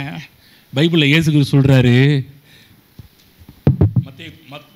மத்தேயு புஸ்தகம் போவோம், இந்த இடத்துக்கு திரும்ப வருவோம். 23 மாயக்காரராகிய வேதபாரகரே, பரிசேயரே, உங்களுக்கு ஐயோ, நீங்கள் ஒர்த்தலாமிலும் வெந்தயத்திலும் சீரகத்திலும் தசமபாகம் செலுத்தி, பார்த்தீங்களா எதெல்லாம் தசமபாகம் செலுத்தி இருக்கிறாங்க. நியாயப்பிரமாணத்தில் கற்பித்திருக்கிற விசேஷித்தவைகளாக நீதியையும் இரக்கத்தையும் விசுவாசத்தையும் விட்டு விட்டீர்கள். அதெல்லாம் கொடுக்குறீங்க, ஆனால் இதெல்லாம் விட்டுட்டீங்கன்றாரு. ஆனால் இயேசு சொல்கிறாரு, இவைகளையும் செய்யணும், அவைகளையும் விட்டு விடாது இருக்கணும். என்ன சொல்கிறாரு? நீதி நியாயம் இரக்கத்தையும் செய்யணும், தசமபாகம் கொடுக்குறதையும் விட்டு விட கூடாது. யார் சொன்னது? புதிய ஏற்பாட்டில் இல்லைன்னுவாங்க, இல்லவே இல்லைன்னுவாங்க. புதிய ஏற்பாட்டில் சொன்னதே கர்த்தராகிய கிறிஸ்து இயேசு. இங்கே ஆபிரகாம் எல்லாவற்றிலும் தசமபாகம் கொடுக்குறத பார்க்குறோம். ஆமென். அப்போ பெரிய ஆளாக இருக்க வேண்டும் என்றால் சரியான காரியத்தை ஆபிரகாம் தன்னுடைய வாழ்க்கையில் கற்றுக்கொண்ட ஒரு மனிதனாக இருந்தார். உலகத்தில் பெரிய ஆளாகிறதுக்கு பல வழிகளை உலகம் கற்றுக் கொடுக்கும். குறுக்கு வழிகளை கற்றுக் கொடுக்கும், ஏமாத்துற வழியை கற்றுக் கொடுக்கும், பொய் சொல்கிற வழியை கற்றுக் கொடுக்கும், ஒருத்தனை அடித்து மேலே வர வழியை கற்றுக் கொடுக்கும், ஒருத்தனை தள்ளி மேலே வர காரியத்தை கற்றுக் கொடுக்கும், ஒருத்தர் மேலே வர்றதுக்கு கீழே ஒருத்தனை கீழே இழுத்தாதான் மேலே வரக்கூடிய ஒரு காரியத்தை உலகம் கற்றுக் கொடுக்கும். எவ்வளோ தப்பான வழிமுறைகள் இன்றைக்கெல்லாம் பாருங்கள். இந்த நெட்டு உலகத்தில் பார்த்தீங்கன்னா பல விதங்களில் மோசடிகள் நடந்து கொண்டு இருக்கிறது. எப்படியாவது மேலே வரதுக்கு பல வழிகளை, நீ உலகம் இப்படிப்பட்ட காரியத்தில் உள்ளே போய் மாட்டி கிடக்குது. குறுக்கு வழிகள் நிறையா இருக்குது. ஆனால் நம்ம மேலே வர்றதுக்கு கர்த்தர் ஒளியை வச்சிருக்கிறாருங்க. Tight system. ஆமென். தசமபாக வழி, தேவனை எதிர்பார்த்து வாழ்கிற வழி, தேவனை விசுவாசித்து வாழ்கிற வழி, தேவன் வாழ்க்கையில் முதலிடம் என்று சொல்லக்கூடிய வாழ்கிற வழி, தேவன் தான் என் ஆதாரம் என்று வாழ்கின்ற ஒரு வழி. ஆமென். அவதான் நம்ம இப்படிப்பட்ட ஒரு வழியை வாழணும். சொல்லுங்கள், நான் தசமபாகம் கொடுக்கின்ற மனிதன். நான் தசமபாகம் கொடுக்கும்போது கர்த்தரின் ஆதாரம் என்பதை காண்பிக்கிறேன். நான் தசமபாகம் கொடுக்கும்போது கர்த்தர் என் வாழ்வின் முதல் என்பதை காண்பிக்கிறேன். நான் தசமபாகம் கொடுக்கும்போது நான் விசுவாசிக்கிறேன் என்பதற்கு ஆதாரமாக அதை செய்கின்றேன். நான் தசமபாகம் கொடுக்கும்போது நான் தேவனிடம் எதிர்பார்க்குதலை கற்றுக் கொடுக்கின்றது. ஆமென். ஆமென். நீங்களும் ரொம்ப பாக்கியவான்கள், இப்படிப்பட்ட நல்ல காரியத்தெல்லாம் கேட்டுக்கொண்டிருக்கிறீர்கள். நேரத்தில் பாருங்கள், தசமபாகம் என்று சொன்னாலே பாரு, பயமுறுத்தியே தசமபாகத்தை போட வைப்பாங்க. பாரு, நீங்கள் கொடுக்கலனா நீ அதெல்லாம் ஹாஸ்பிட்டலில் கொடுப்ப, நீங்கள் கொடுக்காம போனேன்னா ஆக்சிடெண்ட்டில் உன் கையை போகும், காலு போகும், இப்படி சரைச்சிடும், அப்படி சரைச்சிடும், அங்கே போயிடுவேன், இங்கே படுப்பேன், இங்கே போய் படுத்துருவேன்னு சொல்லி பயமுறுத்தி போட வைப்பாங்க. நான் சொல்கிறேன், என்னைக்காவது உங்களை பயமுறுத்தி இருக்கிறேன்னா? ஒரு நாள் பயமுறுத்துறது கிடையாது. அன்பினால், கனத்தினால், மரியாதை கொடுத்து செலுத்தும் போது, தேவனுடைய வார்த்தையை மதித்து செய்யும் போது ஏராளமான நன்மைகள் நமக்கு உண்டாக ஆரம்பிக்கும். ஆமென். கர்த்தரை நோக்கி பார்க்கிற மனிதன் தசமபாகத்தை கொடுக்கிற ஒரு மனிதனாக மாறுகின்றான். தசமபாகம் என்பது கர்த்தருக்கு நாம் செலுத்துகின்ற ஒரு மரியாதை, ஒரு கனம், ஒரு ஹானர். ஆமென். இன்றைக்கு சபை பார்த்தீங்கன்னா இந்த அற்புதமான காரியத்தை அற்பமான காரியமாக மாற்றிருச்சு, ஒன்றுமில்லாத காரியமாக மாற்றிருச்சு. யோசிச்சு பாருங்கள், இன்றைக்கி தசமபாகம் கொடுக்கின்ற மக்களுடைய மனநிலை எப்படி இருக்கிறது? இப்படிப்பட்ட மனநிலை கொடுக்கிறீர்களா? தசமபாகம் கொடுக்கும்போது என்ன மனநிலை? இந்த 4 மனநிலை இருக்குதா, இல்லை வேறு ஏதாவது மனநிலை இருக்குதா? வேறு ஏதாவது மனநிலை இருந்துச்சுன்னா இன்றைக்கி மாறிடுங்க. என்னைக்கெல்லாம் டைத்தை கொடுக்கணும், முதல்ல இந்த 4 மனநிலை உடையவர்களாக மாற வேண்டும். ஆமென். வேறு எந்த தாட்டும் வரக்கூடாது. ஐயோ பாவம் பாஸ்ட்டுக்கு நம்ம கொடுக்கலன்னா அவர் எப்படி ஊழியம் பண்ணுவார் நீங்கள் நினைக்கவே வேண்டாங்க. நீங்கள் ஃபீல் பண்ண வேண்டாம். சில பேர் நினைப்பு நம்மலாம் கொடுக்கலாம் அவர் எப்படி அங்கே இருக்கிறார். நாங்கள் அவருடைய கருத்தை பார்த்துட்ருக்குறோம். திரும்ப சொல்கிறேன், மனிதர்கள் மூலமாக தான் கர்த்தர் எல்லாவற்றையும் செய்வார். ஆனால் கொடுக்குற யாரும் எங்களோட ஆதாரம் அல்ல, கொடுக்குற யாரும் கடவுள் கிடையாது. அங்கே பார்த்துட்ருக்குறோம். ஆமென். அப்போ நான் கொடுக்கும்போது, நான் விதைக்கும் போதும் அப்படி தான் விதைக்கிறோம், அப்படி தான் செய்கிறோம். வந்து கொடுக்கும்போதெல்லாம் சில பேர்லாம் ஊழியக்காரங்க வீட்டுக்கு வருவாங்க, எடுத்து கொடுக்கும்போதெல்லாம் ஐயா வேணான்னுவாங்க. இல்லைங்க, இது விதைக்கிறதுக்கு ஒரு வாய்ப்பு கொடுங்க, நீங்கள் பாட்டுக்கு வேணான்னு தடுத்து நிறுத்திடாதீங்க. இதை விதைக்கிறதுக்கு ஒரு ஆப்ஷன், எனக்கு விதைக்கிறதுக்கு கர்த்தர் உங்களை கூட்டி வந்திருக்கிறாரு, எனக்கு விதைக்கிறதுக்கு ஒரு வாய்ப்பை கொடுங்க. இல்லை பாஸ்டர் வேணாம் பாஸ்டர் உங்களை பார்த்துட்டு. இல்லைங்க, நீங்கள் பார்த்துட்டு போக தான் வந்தீங்க, ஆனால் உள்ளத்தில் கர்த்தர் சொல்ல இந்த இடத்துல விதைன்றாரு, ஆக விதைக்கிறேன், நீங்கள் வாங்கிக்கிங்க. அப்புறமேட்டு தான் வாங்குவாங்க பாருங்கள். யோசிச்சு பார்த்தீங்களா? என்னோட மென்டாலிட்டி அதை மண்ணிலையே கொண்டு போய் வச்சுருக்கிறேன், விதையாக பார்க்குறேன். அது கொடுக்கும்போதெல்லாம் ஆண்டவரே இதல்ல, இந்த பணம் இல்லை என் ஆதாரம், நீங்கள் என் ஆதாரம், நீங்கள் தான் என் வாழ்க்கையில் முதலிடம், நீங்கள் தான் உங்களை விசுவாசிக்கிறேன், என் விசுவாசத்தின் அடிப்படையில் கொடுக்குறேன். அது மட்டும் விதைச்சிட்டு அவர்கிட்ட எதிர்பார்க்க முடியும். ஆமென். சொல்கிறது புரியுதுங்களா? இங்கே இருக்கிற தசமபாகம் காணிக்க கொடுக்குற ஒவ்வொருடைய மனநிலையும் எப்படி இருக்க வேண்டும்? அந்த 4 காரியம் தான் உங்கள் மனதில் ஓடிக்கொண்டிருக்கணுமே ஒழிய வேறு எதுவுமே வரக்கூடாது. என்ன பண்ணுறது, நான் கொடுக்கலன்னா என்ன ஆயிரும், கொடுக்கலன்னா ஊழியம் நடக்குமா, கொடுக்கலன்னா அது நடக்குமா, கொடுக்கலாம் இது நடக்குமா, கொடுக்கலாம் அவர் எப்படி வாடகை கட்டுவார், கொடுக்கலாம் அவர் எப்படி கரண்ட் பில் கட்டுவார், கொடுக்கலாம் அவர் வீட்டில் எப்படி பருப்பு வேகும், அவர் எப்படி கறி வாங்குவார், மட்டன் வாங்குவார், சிக்கன் வாங்குவார். நீங்கள் நினைக்கவே வேண்டாம். கொடுக்கும்போது கவனமாக கேட்கணும், உங்கள் மனநிலையில் என்ன இருக்க வேண்டும்? நீங்கள் சொன்ன அந்த 4 காரியங்கள் மனதில் இருக்க வேண்டும். புரியுங்க? வேறு எதுவுமே இருக்கவே கூடாது. நான் விதைக்கிறேன், நான் அறுக்க போகிறேன், என் நன்மைக்காக விதைக்கிறேன், நான் எதிர்காலத்துக்காக விதைக்கிறேன், இது நிச்சயம் வளரும், அது வளரக்கூடிய நாட்களில் வளரும், நான் அறுவடையை காண்பேன் என்று சொல்லி விதைக்க வேண்டும். இந்த அற்பமாக மாற்றிட்டாங்க, பயத்துக்குரிய ஒரு காரியமாக மாற்றிட்டாங்க. அதுதான் இங்கே இருக்கிற எந்த ஒரு காரியத்தையும் கனத்துக்குரிய ஒரு காரியமாக நாம் செய்ய வேண்டும். சில பேர் சொல்லிட்டாங்க, நீங்கள் கொடுக்கலன்னா சபை எப்படி நடத்துறது? பாவம் மக்கள் என்ன பண்ணுறது, ஊழியக்காரங்க இப்படி கேட்குறாங்கன்னே தசமபாகம் காணிக்கலாம் கொடுக்குற சபைகள் எவ்வளோ சபைகள் இருக்குது. சில பேர் இப்படியே சொல்லியிருக்கிறாங்க, ஐயா நாங்களாம் கொடுக்கலாம் சபையை இழுத்துட்டு மூடிடுவாராம். நான் சொல்கிறேன், திரும்ப சொல்லிட்டுங்களா, திரும்ப சொல்கிறேன், யாருமே கொடுக்கலன்னா கூட இந்த சபையை நடக்கும் என்றால் சபையை ஆரம்பித்தது கர்த்தர், அவர் நடத்துவார். ஆமென். அழைச்சது கர்த்தர், அவர் நடத்துவார். தப்பாக புரிஞ்சுக்கிட்டாங்க, நீங்கள் கொடுக்கலன்னா சர்ச்சை மூடிடணும், நீங்கள் கொடுக்கலன்னா சபை நடத்தாது, நீங்கள் கொடுக்கலன்னா அவ்வளோதான். சில பேர் கொடுக்குற 10 பேர் சர்ச்சை விட்டு போயிட்டாலே அவ்வளோதான், எல்லோரும் போயிட்ட மாதிரி என்ன ஃபீல் பண்ணுவாங்க. நான் சொல்ல கர்த்தர் போகலையே, கர்த்தர் போகலையே, கர்த்தர் இங்கே தானே இருக்கிறாரு. நம்ம அவங்க மேலேயே கண்ணை வச்சுருந்தா யாரும் சர்ச்சை விட்டு யாராவது கொடுக்குறவங்க வெளியே போனாங்கன்னா ஃபீல் பண்ணுவோம், அப்படியே பேசுவாங்க, ஐயோ அவ்வளோதாங்க என் இறுதியுமே நின்று போச்சுங்க, இவங்கெல்லாம் சர்ச்சை விட்டு போயிட்டாங்க. ஆரம்பத்தில் ஊழியத்தை ஆரம்பித்தப்போ இந்த மாதிரி நிறைய நடந்துச்சு. நல்லா கொடுக்குறவங்க டக்கு என்ன பண்ணுவாங்க, அப்போ தான் ட்ரான்ஸ்ஃபர் ஆகிரும் பாருங்க. அப்போ தான் ஆண்டவரே என்ன ஆண்டவரே, இப்போ தானே சபையில் வந்து கொடுக்க ஆரம்பிச்சிருக்கிறாங்களே, திடீர்னு இப்படி பண்ணிட்டீரே. சரி உடனே பாருங்கள், இது வந்து இந்த பெந்தகோஸ்தே மைண்டு இப்படி பேசும். உடனே அதை இழிச்சு போட்டுட்டு இல்லை அவர் தான் என் ஆதாரம் சொல்லுவது, கர்த்தர் வேற ஆளை கொண்டு வருவார். இவர் கொடுத்ததை விட நிறைய அடுத்து உள்ளே வரும்போது அதை விட அதிகம். அந்த ஆத்மா வேறு ட்ரான்ஸ்ஃபர் ஆகி வேறு இடத்துக்கு போயிடுவாங்க. ஏன்னா இங்கே வர எல்லாருமே ஆஸ்வதிக்கப்படுவாங்க, நல்ல அடுத்த கேட்டகரிக்கு போயிடுவாங்க, ஒரே லெவலில் இருக்க மாட்டீர்கள். அப்போ நீங்கள் எல்லோரும் ட்ரான்ஸ்ஃபர் ஆகி போவீங்கன்னு சொல்லலை, பரவாயில்ல ட்ரான்ஸ்ஃபர் ஆகி போனாலும் நான் விசுவாசிக்கிறோம், இன்னொரு உங்களை விட பெரிய அளவுள்ள அனுப்புவார். நான் எனக்கு தெரியும் நல்லாவே, இதெல்லாம் என் லைஃப்பில் ஊழியத்தில் கற்றுக்கொண்டு பெரிய பெரிய காரியங்கள், பெரிய பெரிய சத்தியங்கள் இதெல்லாமே வந்து அடுத்த ஆளை உள்ள கர்த்தர் கொண்டு வந்தாருன்னா மிக நீங்கள் கொடுத்ததை விட பன்மடங்கு அதிகம் கொடுக்குற ஆளை தான் உள்ளே கொண்டு வர ஆரம்பிக்கிறார். என்ன சொல்கிற கவனமாக கேளுங்க, கொடுக்கும்போது தப்பான மனநிலையில் கொடுக்க கூடாது. பாஸ்ட்டுக்கு ஏதோ கஷ்டம், சபைக்கு ஏதோ தேவை, அது கிடையாது. வந்து நீங்கள் அநேகருடைய மக்களுடைய கைகள் மக்களை நீட்டியே வாழ்ந்துட்டுருக்குது. விசுவாசிகளுடைய கெஞ்சியே வாழ்ந்துருக்கு. சிலதில் பாருங்கள், ப்ரேயர் ரிக்வெஸ்ட் என்ற பேரில், சபையில் ஜெப குறிப்புகள் என்ற பேரில் சொல்லுவாங்க, இவ்வளோ தேவை இருக்குது, அவ்வளோ தேவை இருக்குது, என்ன பண்ணத்தில் ஜெபம் பண்ணிக்கங்க அப்படின்வாங்க. ஜெபம் பண்ணிக்கங்கன்னு சொன்னாலே உங்களுக்கு என்ன புரிஞ்சுக்கணும்?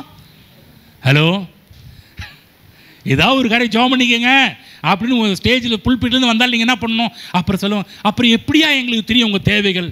நீங்கள் ஜெபம் பண்ணுங்க, கர்த்தர் நடத்துவார். ஆமென். சில இடத்துல சில காரியங்கள் ஜெபம் பண்ணுங்கன்னு சொல்லுவோம் பாருங்கள். அது ஜெபம் பண்ணுங்கன்னு சொல்கிறதுனால உங்கள்கிட்ட வாங்கணுன்றது தாட்டுக்காக சொல்லு. நல்லா கவனமாக கேளுங்க. இந்த புல்பிட்டில் இருந்து நான் ஏன் மைண்டில் இருக்கிறத சொல்கிறேன். ஜெபம் பண்ணுங்கன்னு ஏதோ ஒரு காரியம் சொல்கிறேன்னா நல்லா புரிஞ்சுக்கங்க, ஏதோ நீங்கள் ஏதோ கொடுக்குறன்றதுக்காக அந்த காரியங்கள் சொல்லவில்லை. உண்மையாகவே அந்த காரியத்தை ஜெபம் பண்ணி தேவ சமூகத்தில் தாங்குங்க. நான் சொல்கிறேன், கர்த்தர் எப்படிப்பட்ட விதங்களெல்லாம் அவர் வழியை திறப்பார் எனக்கு தெரியும்.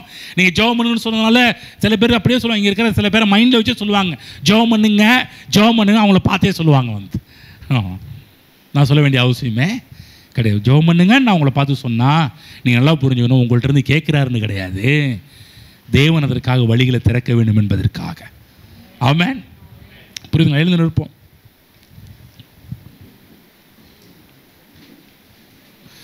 ஆகவேதான் நீங்கள் நல்லா இருக்குன்றதுக்காக போதிக்கிறோம். நாங்கள் நல்லா இருக்குன்றதுக்காக போதிக்கலைங்க, நாங்கள் நல்லா இருக்கிறோம். ஆமென். நீங்கள் நல்லா இருக்கணுன்றதுக்காக போதிக்கிறோம். உங்கள் வாழ்வு நல்லா இருக்கணுன்றதுக்காக போதிக்கிறோம். ஏதோ உங்களுடைய சில தேவைகள் சந்திக்கப்படுவதற்காக போதிக்கலை. ஏதோ உணவும் உடுக்க உடையும் இருக்க இடம் தேவைகளை சந்திக்கிறதுக்காக மட்டும் கிடையாது. தேவைகளை எப்படி அபரிதமாக உங்கள் வாழ்க்கையில் சந்திக்கிறார் என்பதற்காக தான் போதிக்கிறோம். தேவைகளை மட்டும் கிடையாது, தேவைக்கும் அதிகமாக கர்த்தர் எப்படி சந்திக்கிறார் என்பதை தான் போதித்துக் கொண்டிருக்கிறோம். அடுத்த வாரத்தில் நிறைய காரியங்களை பேச போகின்றோம். தசம பாகத்தை குறித்து இன்னும் நிறைய விஷயங்களை உங்களோடு ஷேர் பண்ண போகிறோம். கர்த்தர் ஆதாரம் என்பதை இன்னும் கொஞ்சம் அதிக அழுத்த திருத்தமாக போதிக்க போகின்றோம். அற்புதமான சத்தியத்தை கேட்க தொடர்ந்து வாங்க. உங்களுடைய மனநிலை இதுவரை நீங்கள் வேறு மைண்டில் இருந்திருப்பீங்க. தசமபாகம் கொடுக்கும்போதும் காணிக்கை கொடுக்கும்போதும் உங்கள் மைண்டெல்லாம் வேறு மைண்டாக இருந்திருக்கும். ஆனால் இனிமேல் உங்கள் மைண்டு வந்து சரியான மைண்டாக மாறும். நீங்கள் தொடர்ந்து சத்தியத்தை கேளுங்க. கேட்கும்போது நான் சொல்கிறேன், இந்த சத்தியத்தை கேட்டுக்கொண்டிருக்கிற நீங்கள் இங்கே இருக்கிற ஒவ்வொருவரும் கொடுக்கும்போது இந்த மனநிலை வரணும். அந்த வீடியோவில் கூட சில பேர் பார்த்துக்கிட்டு இருப்பீங்க. உங்களை கூட நான் சொல்கிறேன், இந்த மனநிலை உடையவர்களாக கொடுங்கள். ஆமென். கற்றுக் கொடுத்த வார்த்தைகளுக்கு நன்றி செலுத்துவோம். ஸ்தோத்திரம் பிதாவே. இன்றைய எங்களோட பேசணும்படியாக நன்றி செலுத்துகிறோம். எங்கள் கண்களை திறந்தபடியாக நாங்கள் நன்றி செலுத்துகிறோம் ஆண்டவரே.